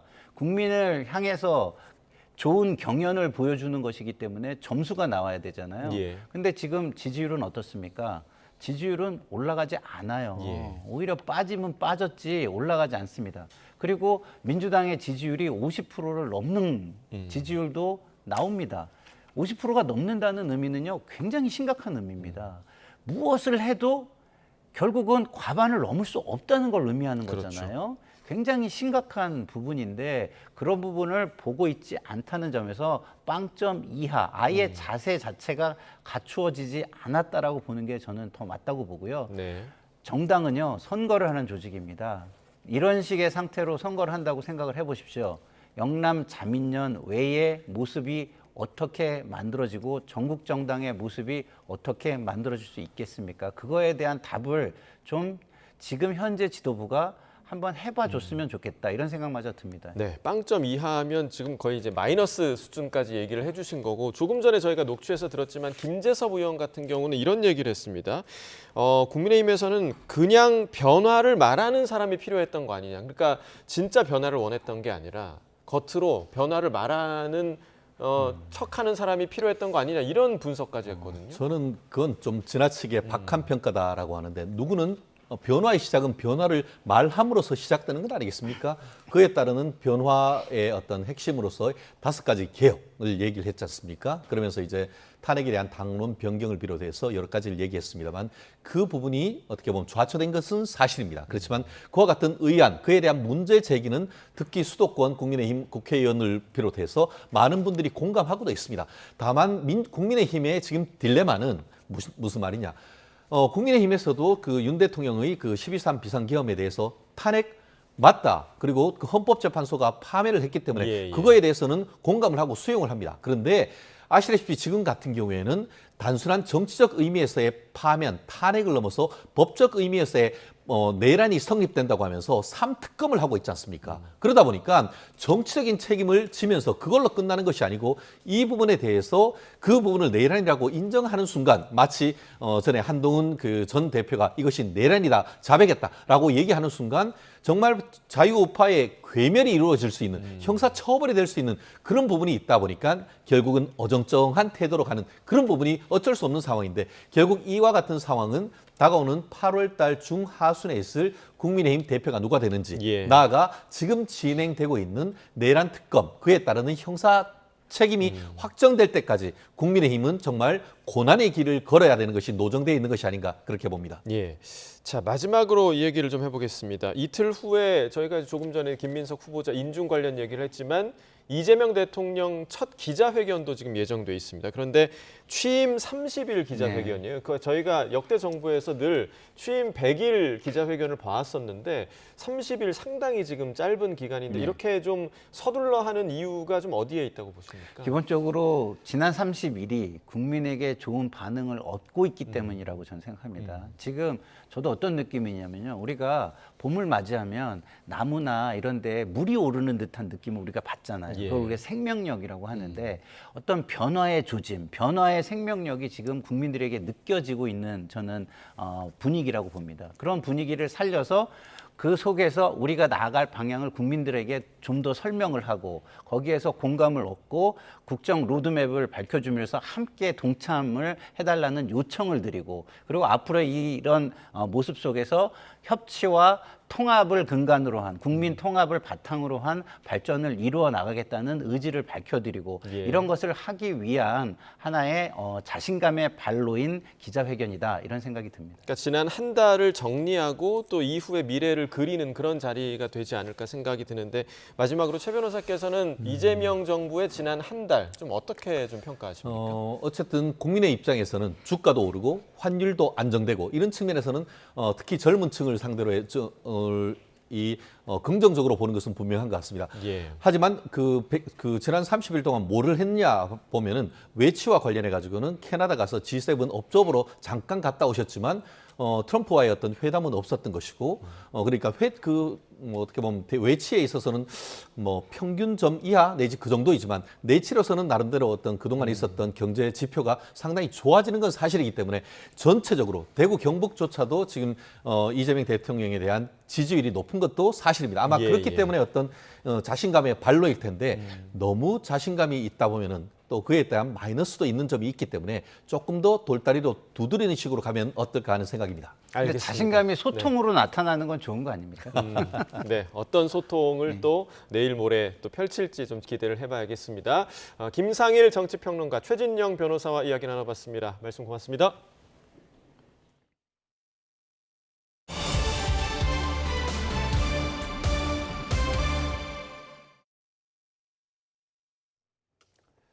네, 조금 전에도 속보로 전해드렸죠. 심우정 검찰총장이 사의를 표명했습니다. 윤석열 정부 당시에 임명된 검찰 고위직의 사의도 잇따르고 있는 상황인데요. 오늘 첫 출근을 한 정성호 법무부 장관 후보자, 검찰 개혁과 관련한 의지를 밝히기도 했습니다. 취재기자 연결해서 자세히 알아보겠습니다. 권준수 기자, 심우정 검찰총장이 사의를 표명했다고요? 네, 심우정 검찰총장이 사의를 표명했습니다. 지난해 9월 윤석열 정부 두 번째 검찰총장으로 임기를 시작한 지 9개월여 만입니다. 심 총장, 어제 사직 의사를 밝힌 것으로 전해졌는데요. 오후 3시에 별도 입장문을 낼 것으로 알려졌습니다.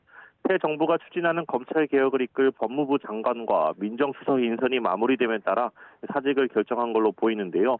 심 총장과 더불어 검찰 2인자 이진동 대검찰청 차장검사도 사직서를 제출한 것으로 전해졌습니다. 일선에선 양석조 서울 동부지검장과 신흥석 서울 남부지검장, 그리고 변필건 법무부 기획조정실장 등 윤석열 정부에서 중용했던 검찰 고위 간부들이 잇따라 사의를 밝혔습니다. 때문에 이르면 오늘 이재명 정부의 첫 검찰 고위직 인사가 단행될 거란 전망이 나오고 있습니다. 네, 이런 가운데 정성호 법무장관 후보자, 검찰 개혁 의지를 계속해서 보여주고 있죠. 네, 정성호 후보자 오늘 인사청문회에 준비된 사무실로 첫 출근하는 자리에서 검찰 조직의 해체라는 표현은 적절하지 않다면서도 국민의 눈높이에 맞는 개혁이 이뤄져야 하지 않겠느냐고 밝혔습니다. 정 후보자는 더불어민주당 5선 중진 의원이자 이재명 정부 첫 법무부 장관 후보인데요. 수사와 기소의 분리, 또 검찰에 집중된 권한의 재배분과 관련해 어느 정도 국민적 공감대가 있다 생각한다고 말했습니다. 직접 들어보시죠. 국민들에게 그동안 불안감을 주었던 우리 검찰 체계에 좀 변화를 바라고는 그런 기대가 많이 있는 것 같습니다. 그렇다면 개혁의 방향은 어떻게 될까요? 네, 우선 정 후보자는 수사권과 기소권을 분리한다는 이 대통령의 공약을 추진하기 위해 검찰청을 여러 기관으로 쪼갤 거로 보입니다. 이미 민주당은 검찰청을 폐지한 뒤 수사 기능은 중대범죄수사청에, 기소 기능은 공수처 등에 맡기는 이른바 검찰개혁 4법을 발의한 상태인데요. 그동안 정 후보자가 검찰청이라는 이름을 유지하기 쉽지 않을 거라고 말해온 만큼 이와 같이 권력을 나누는 방향으로 여당과 합을 맞춰 나아갈 거란 전망이 나옵니다. 오늘 출근길엔 검찰 내부적으로 반발이 있을 수 있지 않겠느냐는 질문도 나왔는데요. 정 후보자는 그렇게 생각하지는 않는다며 극소수의 정치 편향적인 검사들을 제외하고는 대부분 검사가 국민을 위해서 봉사하려고 하는 책임감과 자부심이 있다고 말했습니다. 지금까지 사회부에서 전해드렸습니다.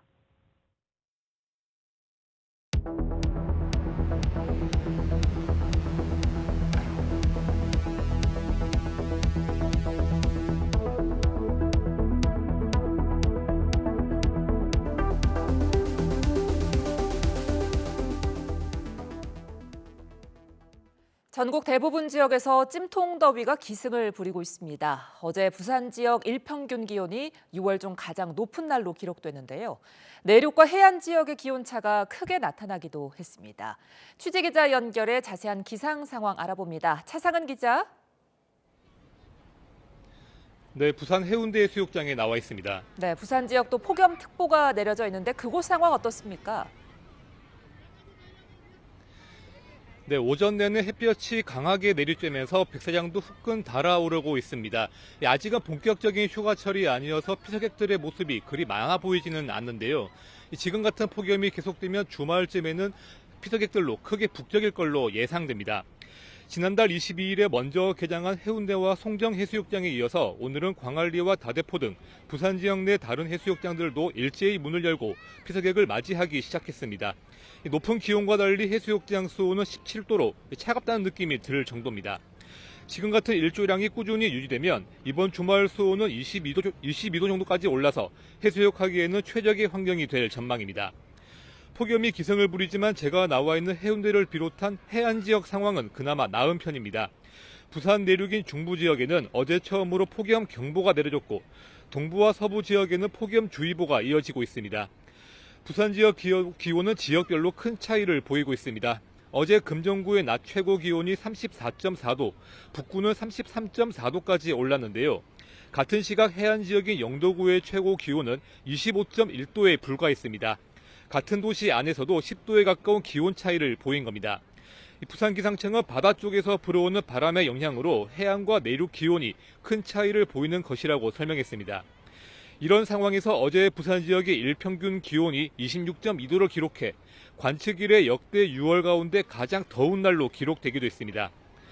폭염에 따른 인명피해도 나타나고 있습니다. 지난달 29일 경남 진주에서 반일하던 60대가 숨지는 일이 발생했는데 체온이 40도 이상인 점으로 미뤄 열사병으로 숨진 거로 경찰은 추정하고 있습니다.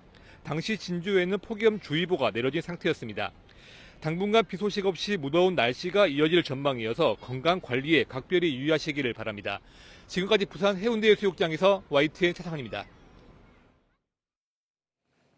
고양과 안산을 포함해 경기 지역 7곳에 폭염주의보가 추가로 발령됐습니다. 기상청은 오늘 낮 12시부터 고양, 안산, 파주, 의정부, 광명, 양주, 의왕에 폭염주의보를 발효했습니다. 경북과 전남, 강원 일부 지역은 폭염주의보에서 폭염경보로 격상됐고 경기 광주, 이천, 안성, 양평, 여주, 가평에는 폭염경보가 유지 중입니다.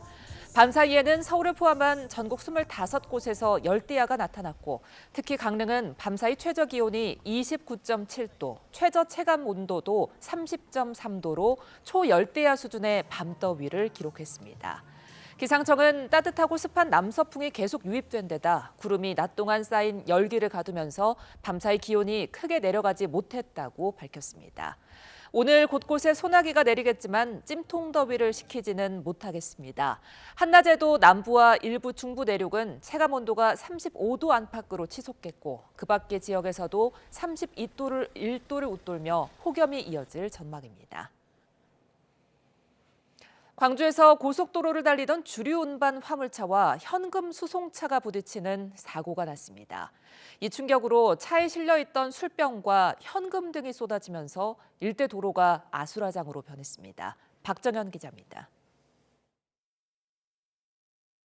고속도로 한복판에 25톤 대형 화물차 한 대가 옆으로 쓰러져 있습니다.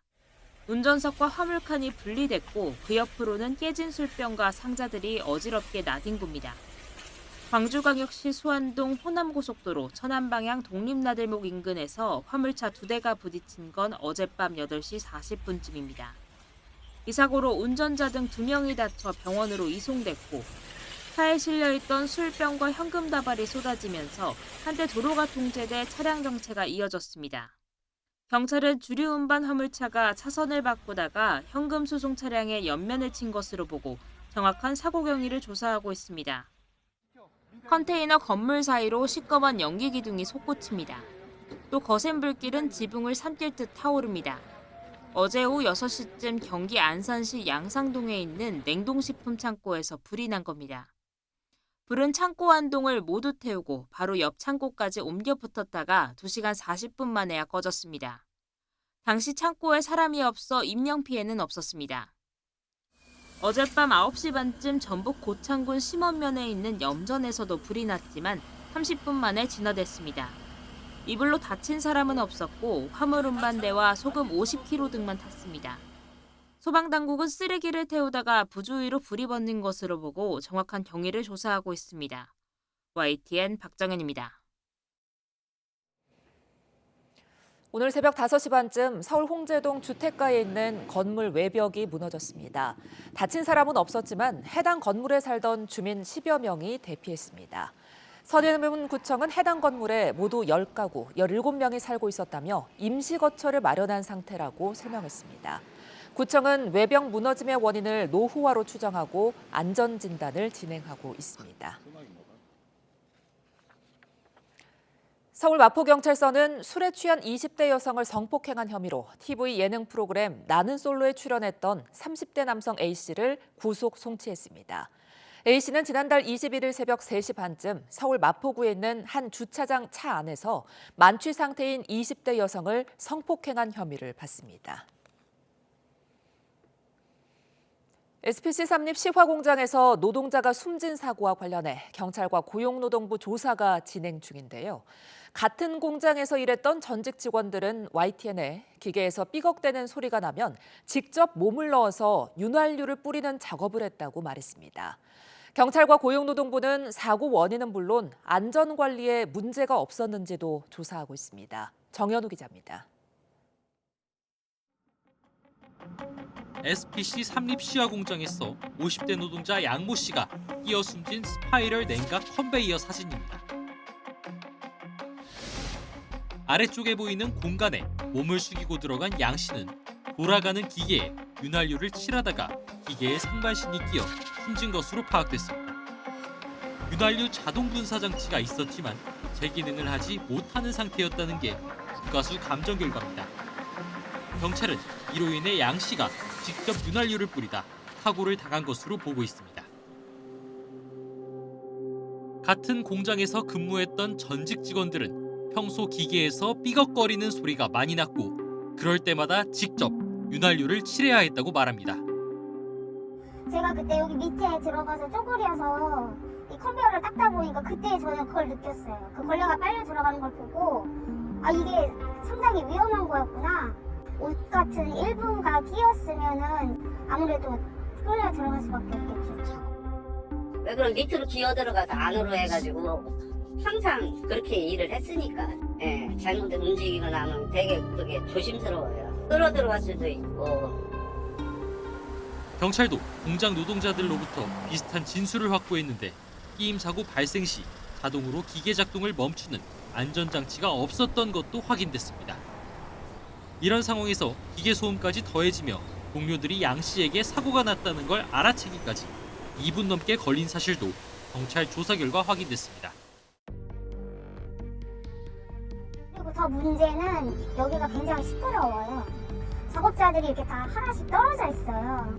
도움을 요청을 해도 소음 때문에 시끄러워서 들리지. 경찰과 고용노동부는 사고 원인은 물론 업체 측이 노동자가 사고 위험이 큰 환경에서 일한 걸 알면서도 방치했는지도 들여다보고 있습니다. SPC 측은 윤활유 자동 분사 장치는 제대로 작동했던 것으로 확인됐다며 수사기간 현장 감식된 사고로 설비가 파손돼 정상적인 상태가 아니었을 수 있다고 밝혔습니다. 하지만 직접 윤활유를 뿌리기 위해 기계 안으로 들어가야 했다는 작업자들의 증언에 대한 취재진의 질의에는 수사 중인 사안이라며 명확한 답을 내놓지 않았습니다. YTN 정현우입니다. YTN이 단독 보도한 2천억 원대 투자 사기 의혹을 받는 글로벌 골드필드의 대표 정모 씨가 구속됐습니다. 서울경찰청 국제범죄수사계는 지난달 말 정 씨를 특정경제범죄 가중처벌법상 사기 등의 혐의로 구속해 검찰에 넘겼다고 밝혔습니다. 글로벌 골드필드는 외국계 기업의 한국지사라며 AI 기술을 활용한 농업이나 의료기기 사업에 투자해 큰 수익을 볼 수 있다고 홍보해 투자금을 끌어모은 뒤 지난 4월 갑자기 출금을 중단했습니다. 앞서 글로벌 골드필드는 전국 각지에서 대규모 홍보 행사를 열고 봉사활동을 하며 선한 영향력을 행사하는 사회적 기업이라며 투자자들의 신뢰를 쌓아온 거로 확인됐습니다. 돈을 돌려받지 못한 피해자들은 집단 소송을 진행 중인데 지금까지 파악된 피해자는 약 2,000명, 피해 금액은 2천억 원으로 추산됩니다. 사건을 일부 송치한 경찰은 정 씨의 나머지 혐의에 대해서도 수사를 이어가고 있습니다. 심우정 검찰총장이 사의 표명을 했습니다. 오늘 오후 입장문을 낼 예정인데 배경에 관심이 쏠립니다. 관련 내용과 더불어 특검 수사 상황까지 김광삼 변호사와 함께 짚어봅니다. 안녕하십니까? 네, 안녕하세요. 네, 심우정 검찰총장 임기 9개월 만에 사의를 표명한 건데 이유가 뭐라고 봐야 될까요? 원래 이제 검찰총장은 어떤 검사의 독립을 위해서, 검찰의 독립을 위해서 임기가 2년이 보장이 돼 있죠. 예. 그런데 지금 정권이 바뀌는 시기고 또 일반적으로 전 정권에서 임명이 되면 임기를 채우지 않고 이제 중간에 사의를 표명하는 경우가 굉장히 많았어요. 예. 그런데 그런 부분도 있고 이제 또 하나는 심우정 검찰총장은 사실 이제 김건희 여사와 관련된 사건들, 뭐 명품백 사건이랄지 도이치모터스 주가 조작, 또 명태균 사건과 관련해서도 이걸 부실 수사한 게 아니냐 하면서 현재 여당으로부터 공격을 굉장히 많이 받았었죠. 또 경우에 따라서 이제 특검의 수사 대상이 될 수 있다는 그런 언론 보도도 좀 많이 있어요. 네. 그래서 아마 이제 본인 입장에서는 계속적으로 검찰총장을 유지하는 것이 사실 여러 가지로 이제 검찰에 도움이 되지도 않고 경우 때는 또 수사를 받을 수도 있거든요. 그래서 선제적으로 사표를 냈다 이렇게 볼 수 있을 것 같습니다. 네. 자, 지금 이재명 정부의 첫 검찰 고위급 인사 단행이 임박했는데 그러면서 검찰 수뇌부들이 잇따라 사의를 표명하고 있죠. 원래 이제 정권이 바뀌면 예. 검찰 수뇌부들이 사의 표명하는 경우 굉장히 많아요. 그런데 이번에도 보니까 이제 심우정 검찰총장, 또 남부지검장, 또 동부지검장, 뭐 어떻게 보면 이제 검찰 중에서 상당히 핵심적인 위치에 있는 지휘부라고 말할 수 있죠. 그런데 일단 검사장급 이상들은 거의 이제 정권과 상당히 이제 밀접한 관련이 있고, 네. 어떻게 보면 이제 상당히 정치적인 그런 면에서 검사장이 임명이 되고 수뇌부의 지휘를 어떻게 보면 차지했다 이렇게 볼 수 있거든요. 그래서 아마 두 가지로 볼 수 있는데 하나는 정권이 바뀌었기 때문에 사의를 표명하는 것 있을 수도 있고요. 예. 또 하나는 지금 정권이 바뀌면서 지금 검찰 개혁을 하겠다는 게 현 정부 또 여권의 의지잖아요. 예. 그러면 지금 검찰 수뇌부랄지 검찰 일부에서는 이제 그 부분에서 상당히 불편하게 생각하고 거기에 반발하는 기류도 있을 거예요. 예. 그래서 아마 동부지검장도 사퇴를 하면서 이제 그 부분에 대해서 이제 쓴소리를 좀 남겼죠. 그래서 일종의 또 검찰 개혁에 대한 반발 이런 것도 어느 정도 영향이 있었을 것이다 이렇게 봅니다. 예, 그러니까 지금 검찰 내부 상황이 상당히 좀 어수선한 것 같아요. 네. 예. 뭐 검찰 입장에서 뭐 어수선할 수밖에 없죠. 단지 검찰 수뇌부가 바뀌는 게 아니고 검찰청 자체를 폐지하겠다는 거잖아요. 그리고 검찰청이라는 이름도 없어질 가능성이 크고, 뭐 공수청, 중수청 이렇게 나눠지고 또 이제 검사들도 한 2,000명 이상이 되는데 그럼 검사들의 어떤 신분은 어떻게 됐느냐 예. 그런 부분들. 그리고 자기가 남게 된다 하더라도 이게 공소청으로 가느냐 아니면 또 수사청으로 가느냐. 근데 이거에 따라서 굉장히 희비가 엇갈릴 수 있고 너무나 이제 이게 사실은 이전에 없었던 역사적으로 없었던 그런 개혁이잖아요. 예. 그러니까 사실 앞을 내다보기 어려워요. 그러면 검찰청 자체는 뭐 여러 가지 그 직위에 있어서 마찬가지고 검사의 역할에서 마찬가지고 또 검사가 할 수 있는 업무와 관련해서 마찬가지로 지금 정해진 게 없기 때문에 네. 검사들은 상당히 동의할 수밖에 없다 이렇게 봅니다. 예, 이런 상황 속에서 정성호 법무부 장관 후보자가 검찰 개혁을 이야기하고 있는데 어떤 방향으로 개혁이 좀 이루어질까요? 일단 뭐 여권하고 이재명 대통령이 계속적으로 이 얘기를 해왔잖아요. 네. 그래서 이제 검찰청 자체를 폐지하고 이제 공소청, 이게 수사만 기소만 할 수 있는 공소청. 그리고 이제 수사할 수 있는 것은 이제 중수청이라고 중대범죄수사본부청을 만들어서 거기서 수사를 한다는 거잖아요. 네. 거기에서 이제 중범죄 위주로 수사를 한다고 하기 때문에 뭐 제가 볼 때는 뭐 검찰청 자체가 이제 폐지된다 이렇게 봐도 무방하다 이렇게 볼 수 있고 일단 뭐 정성호 법무부 장관 지명자 후보자는 뭐 협의하겠다 야당과 협의하겠다랄지. 검찰청 폐지까지는 가지 않을 것이다 이런 얘기를 하고 있지만 그러니까 해체 표현은 적절하지 그렇죠, 않다 이렇게 그렇죠. 밝혔죠. 해체 표현은 뭐 적절하지 않다 그랬는데 이제 해체라는 것은 완전히 없애는 게 해체고요. 예. 그렇지만 검찰의 어떤 기능을 공소 제기만 남겨놓은 거잖아요. 네. 그러니까 뭐 해체는 아니지만 일부 해체는 맞겠죠. 그래서 지금 정성호 법무부 장관 후보자 같은 경우는 온건하고 상당히 합리적이라는 평을 많이 듣고 있지만 그거하고 지금 이 정부에서 또 여당에서 추구하는 검찰 개혁은 상당히 다른 측면이 좀 있어요. 그래서 결과적으로 이제 검찰청은 폐지될 가능성이 크고 검찰이 남는다고 하면 기소만 제기하는 이제 공수청으로만 남을 가능성이 크다. 이렇게 볼 수밖에 없기 때문에 예. 뭐 야권의 뭐 의견도 들어보고 한다고 하지만 방향성에 있어서는 제가 볼 때는 뭐 계속 일관성 있게 갈 것이다 이렇게 봅니다. 그렇다면 이제 공소청으로 가게 되면 조직 내에 어떤 변화가 있을까요? 조직 내에서도 사실은 이제 검사라는 게 신분이 있는 거고 네. 그러면 아마 제가 볼 때 이제 공소청에 남아 있으면 검사 신분은 그대로 있을 것 같아요. 그런데 이제 공소청이라는 것은 수사만 재개하고 또 기소를 하게 되면 재판을 공소 유지를 하는 거거든요. 이게 공판을 담당하는 검사단 말이에요. 그럼 사실은 검사가 그렇게 많이 필요하지는 않습니다. 그러니까 검찰에서 수사를 떼어내면 기소하는 거, 그러니까 경찰 또는 중수청에서 송치한 사건에 대해서 기소하고 기소한 사건에 대해서 이제 공판을 담당하는 거, 공소를 유지하는 거, 그것만 남기 때문에 아마 검사들이 공소청에 남는 경우도 그렇게 많지는 않을 것이에요. 다수는 아닐 것이다. 그러면 이제 중대수사청으로 갈 건데 또 이런 문제는 있죠. 중대수사청으로 간다고 하면 어떻게 보면 그 규모를 어떻게 꾸려질 것이냐에 따라서 달라질 수 있거든요. 예. 또 중수청만 있는 게 아니라 또 경찰이라는 또 기관이 있는 거거든요.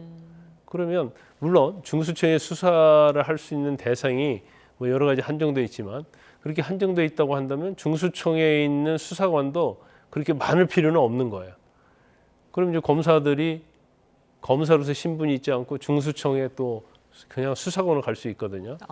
그러면 현재 받고 있는 대우 뭐 이런 것들 여러 가지 지금 많이 정리가 좀 돼야 하는데 예. 이걸 그냥 몇 개월 안에 이걸 그냥 뚝딱 법으로 해치우면 제가 볼 때는 굉장히 구멍난 것이 많이 있을 거예요. 그래서 시간을 좀 두면서 이제 이러한 부분들이랄지 여러 가지를 검토를 하는 게 맞지 않나 싶습니다. 예, 알겠습니다. 검찰 개혁에 대해서는 좀 더 시간을 갖고 지켜보도록 하겠고요.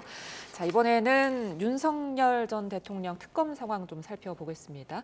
오늘 2차 소환에 지금 윤 전 대통령이 응하지 않았고 특검이 네. 곧바로 이제 5일에 그럼 다시 나와라 이렇게 통보를 하니까 윤 전 대통령 측이 그럼 그때는 나가겠다 이렇게 지금 상황이 정리가 됐어요. 신경전이 계속 이어지는 것 같은데 어떻게 보십니까? 지금 첫 소환 일자부터 예. 신경전이 굉장히 벌이고 있잖아요. 뭐 9시에 나와라 했는데 10시에 나가고 예. 그다음에 뭐 현관으로 출석하라 하는데 지하주차장으로 가겠다. 예. 그다음에 조사 받고 나서도 다음 날 출석하라. 그러니까 7월 3일 이전에 출석하지 못한다. 그러다 이제 7월 5일 이후에 출석할 수 있다. 근데 결과적으로 윤 전 대통령 측에서는 이제 또 재판 받고 있는 것들이 있거든요. 또 지난 29일 날인가요? 28일 날인가? 그날 조사를 날새 받고 다음 날 1시에 나왔잖아요. 네네. 그러니까 이제 그 다음 날 조사받기는 약간 체력적으로 어려움이 있죠. 예. 그리고 어떻게 해서든 이제 피의자 입장에서 보면 일단 조사를 한번 받았잖아요. 그러면 특검이 생각하는 방향이 어떤 수사인지를 이제 어느 정도 감을 잡을 수 있어요. 그럼 거기에 대응을 해야 할 거 아니에요. 예. 근데 그 다음 날이랄지 바로 출석을 하라고 하면 대응하기가 굉장히 어렵죠. 예. 왜냐하면 조사 이전에 받았던 사람이랄지 이제 조사받고 나온 사람 그런 걸 전부 다 취합을 해야 하거든요. 이제 그러니까 윤 전 대통령 입장에서는 이제 시간을 좀 두면서 소환에 응하려고 하는 거고, 근데 특검의 입장에서는 바로바로 신속하게 소환을 하려고 하는 거예요. 더군다나 제가 생각할 때 특검의 의도는 되도록이면 이제 내란과 관련해서는 이미 전에 구속돼갖고 기소됐잖아요. 그러면 그 이외의 범죄 혐의에 대해서 빨리 수사를 해서 영장을 청구하려고 하는 생각을 가지고 있다.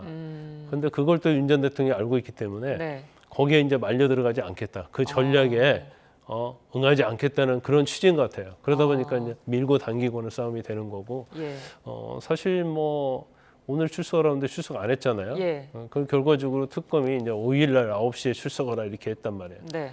왜냐하면 오늘 출석 안 한다고 해서 바로 체포영장을 청구하기에는 뭔가 약간 이 모양새가 좋지 않고 또 체포영장도 발부되지 않을 거예요. 이제 그러니까 일단 한 번 정도는 오늘 출석 안 한 거에 대해서는 뭐 그렇다 치고 그러면 5일 날 출석해라.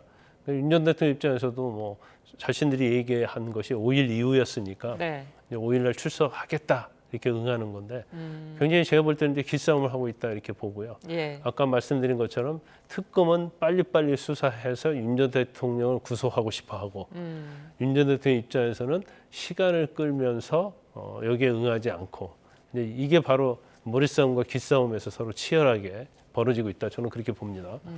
그러니까 일단 5일에 이제 소환 조사는 응하겠다 이렇게 윤 전 대통령 측에서 밝혔는데 특검에서 재차 불응하면 마지막 단계를 취할 거다 이렇게 경고한 점이 좀 영향을 미쳤을까요? 아니, 그럴 수도 있고요. 예. 본인들이 5일 이후에 출석 소환 일자를 통보해달라 이렇게 얘기를 했기 때문에 더 이상 미룰 명분도 없는 거죠. 그럼 본인들이 얘기했잖아요. 예. 미룰 명분도 없고 5일에도 출석 안 하면 체포영장 청구할 수도 있죠. 왜냐면 발부가 되든 발부가 되지 않든 일단 체포영장이 청구가 되면 그건 심적 부담감이 굉장히 많을 거예요. 왜냐하면 또 판사의 어떤 생각에 따라서 이 정도면 조사 불응이다. 그러니까 또 체포영장 발부할 수도 있는 거거든요. 네. 그러니까 어떻게 보면 약간 줄타기를 하고 있지 않나 그런 생각이 듭니다. 근데 윤 전 대통령 측이 계속 사사건건 버티기 전략을 취하고 있는 것 같은데 이런 부분은 어떻게 보세요? 제가 아까 말씀드린 것처럼 예. 버티기 자체는 수사를 받으면서 어떤 인터벌을 둬야지 사실 준비할 수 있는 거거든요. 네. 그래서 지피지기면 백전백승이라고 상대방, 특검이 가지고 있는 의도, 특검이 가지고 있는 증거 이런 것들을 사실은 간파를 해야 하는 거고요. 예. 그리고 아까 제가 반복적으로 얘기하지만 결국 특검은 수사를 빨리 하려고 하니까 윤 전 대통령이 되도록 늦추려고 하고 또 빠르면 빠를수록 윤 전 대통령이 구속될 가능성이 크다 이렇게 볼 거예요. 그러면 수사에 계속 빨리빨리 응하면 또 구속될 수 있는 시점이 가까워지기 때문에 네. 이걸 이제 늦추면서 전략적으로 방어를 하겠다 그런 취지로 보입니다. 네, 예. 자, 그런가 하면 특검에서는 이제 윤 전 대통령 변호인단의 수사 방해 혐의에 대해서도 조사를 진행했다고 하더라고요. 수사 방해 혐의라는 게 뭔지 모르겠어요. 그러니까 이제까지는 이제 수사 자체가 이제 특검의 수사 자체는 소환하고 현관으로 와라. 그래서 조사 받았잖아요. 예.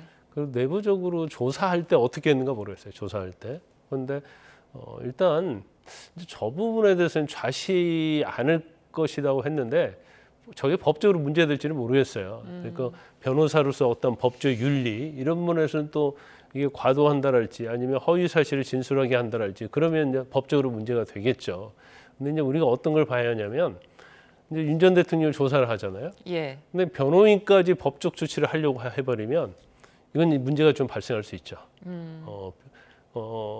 피의자는 변호인의 조력을 받을 수가 있는데 네. 그 변호인에게 약간의 문제가 있다고 그래서 그 변호인에 대해서 조사를 한다랄지 아니면 뭔가 문제를 삼는다랄지 이게 지적은 할 수는 있겠죠. 그런데 그게 너무 이제 과도해버리면 이제 또 다른 또 문제가 생길 수 있는 여지가 있어요. 예. 자, 특검이 또 조사를 한 게 강희구 전 대통령 부속실장입니다. 이 강희구 전 실장이 계엄 국무회의록 초안을 작성한 사람이잖아요. 어떤 걸 좀 들여다보려고 했을까요? 일단 헌재에서 지난 4월 4일 날 윤 전 대통령에 대해서 이제 탄핵할 때도 국무회의가 없었다는 취지로 탄핵 결정을 했거든요. 그러면 이제 국무회의가 없었는데 지금 강희구 부속실장이 네. 국무회의를 작성했다는 거 아니에요. 근데 국무회의 자체가 한 5분 만에 이루어졌는데 이제 40분 정도 한 것으로 작성이 돼 있다는 거예요. 예. 근데 그 이유가 아마 김지원 민정수석하고 통화를 했는데 그 헌법 82조에 보면 대통령의 어떤 국가 행위에는 사실 문서로기로 돼 있거든요. 예. 그리고 국무총리랄지 국무위원들이 부서 서명하도록 돼 있는데 아마 이 회의록이 없었던 걸로 보여요. 그러다 보니까 그래 문제가 된다 하니까 이 강희구 실장이 이제 국무회의 회의록을 작성한 걸로 보입니다. 예. 그래 회의록을 작성을 했는데 이제 5분 했는데 한 40분 정도. 이제 5분 하면 사실은 국무회의가 실체가 없었다는 것이 되잖아요. 그러다 보니까 아마 탄핵이랄지 내란과 관련된 수사기관의 조사에 대비해서 아마 국무회의록을 좀 만들었지 않느냐. 그러면 이건 사실 이제 허위가 되는 거거든요. 예. 그래서 국무회의록 작성 과정, 국무회의가 있었느냐 없었느냐 이제 이런 전체적인 것을 조사하는 한 걸로 보입니다. 예. 자, 김건희 특검도 좀 살펴볼게요. 내일부터 이제 김건희 특검팀과 최상병 특검팀이 본격적으로 수사를 진행한다고 하는데 어떤 부분 가장 먼저 들여다볼까요? 김건희 여사에 대한 관련 것은 수사 대상이 굉장히 많아요. 예. 그러니까 16개 정도 됩니다. 예. 그런데 이제 그 중에서 이제 몇 가지 부분은 상당히 수사가 진척이 많이 됐죠. 특히 도이치모터스 주가 조작 사건 이런 것들은 거의 수사가 거의 완료됐다 이렇게 볼 수 있어요. 경찰 검찰 다 완료가 됐죠. 예. 그다음에 명태균 사건도 서울중앙지검에서 거의 수사가 됐고 건지법사와 관련된 것도 남부지검에서 거의 수사가 됐어요. 그래서 일단 다 이첩을 받았기 때문에 이첩 얻은 사건에 대해서 일단 김건희 여사는 이전에 그 수사기관 조사할 때 소환 통보했는데 소환에 불응했잖아요. 그러니까 김건희 여사만 조사하면 끝날 사건들이 몇 가지 있는 거죠.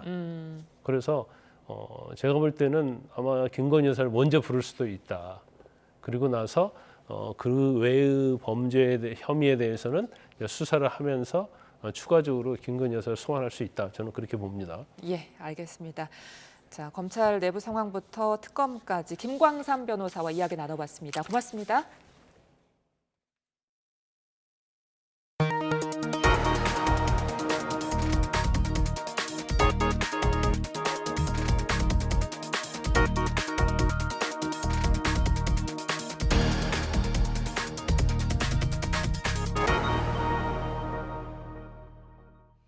서울시가 인생 2막에 도전하는 중장년 세대와 중장년 채용을 희망하는 기업들의 만남의 장을 열었습니다.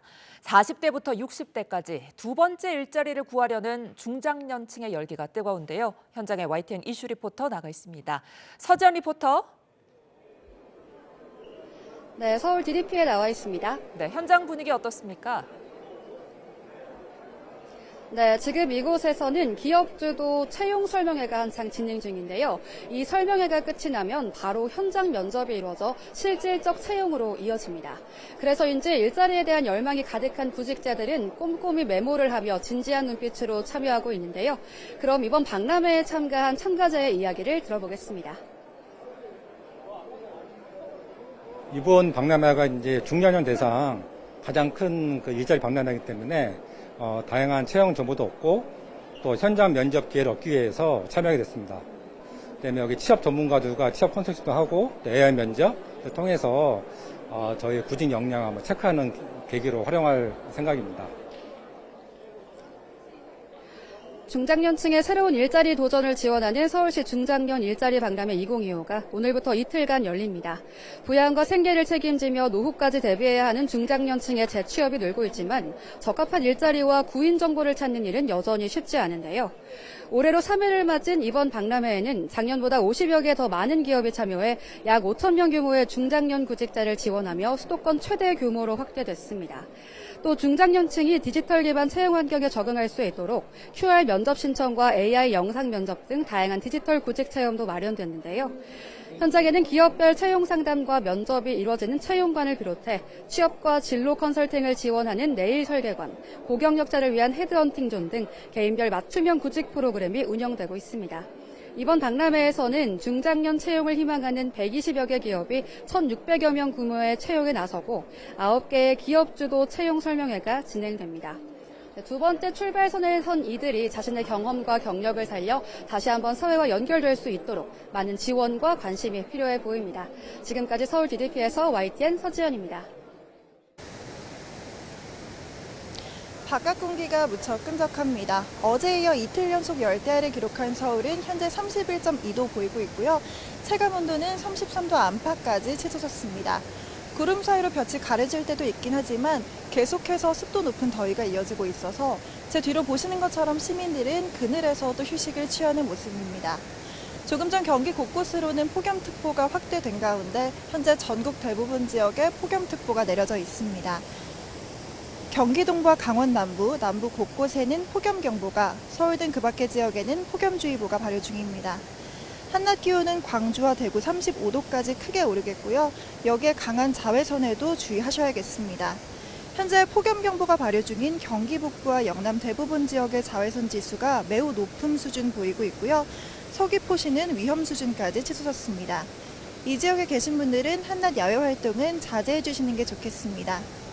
치솟는 기온에 대기가 불안정해지면서 전국 곳곳에 5에서 많게는 50mm의 요란한 소나기가 지나겠습니다. 남은 한 주간 장맛비는 쉬어가겠고요. 고온다습한 남서풍이 불어들며 밤낮 없는 더위가 계속될 전망입니다. 7월에 접어들며 더위가 본격화되고 있습니다. 온열 질환의 위험이 크니까요. 한낮에 야외 활동하실 때는 물, 그늘, 휴식 이 세 가지를 기억해 주시면 되겠습니다. 지금까지 청계천에서 YTN 정수현입니다. 네, 이상으로 화요일 뉴스나우 마칩니다. 시청해주신 여러분 고맙습니다.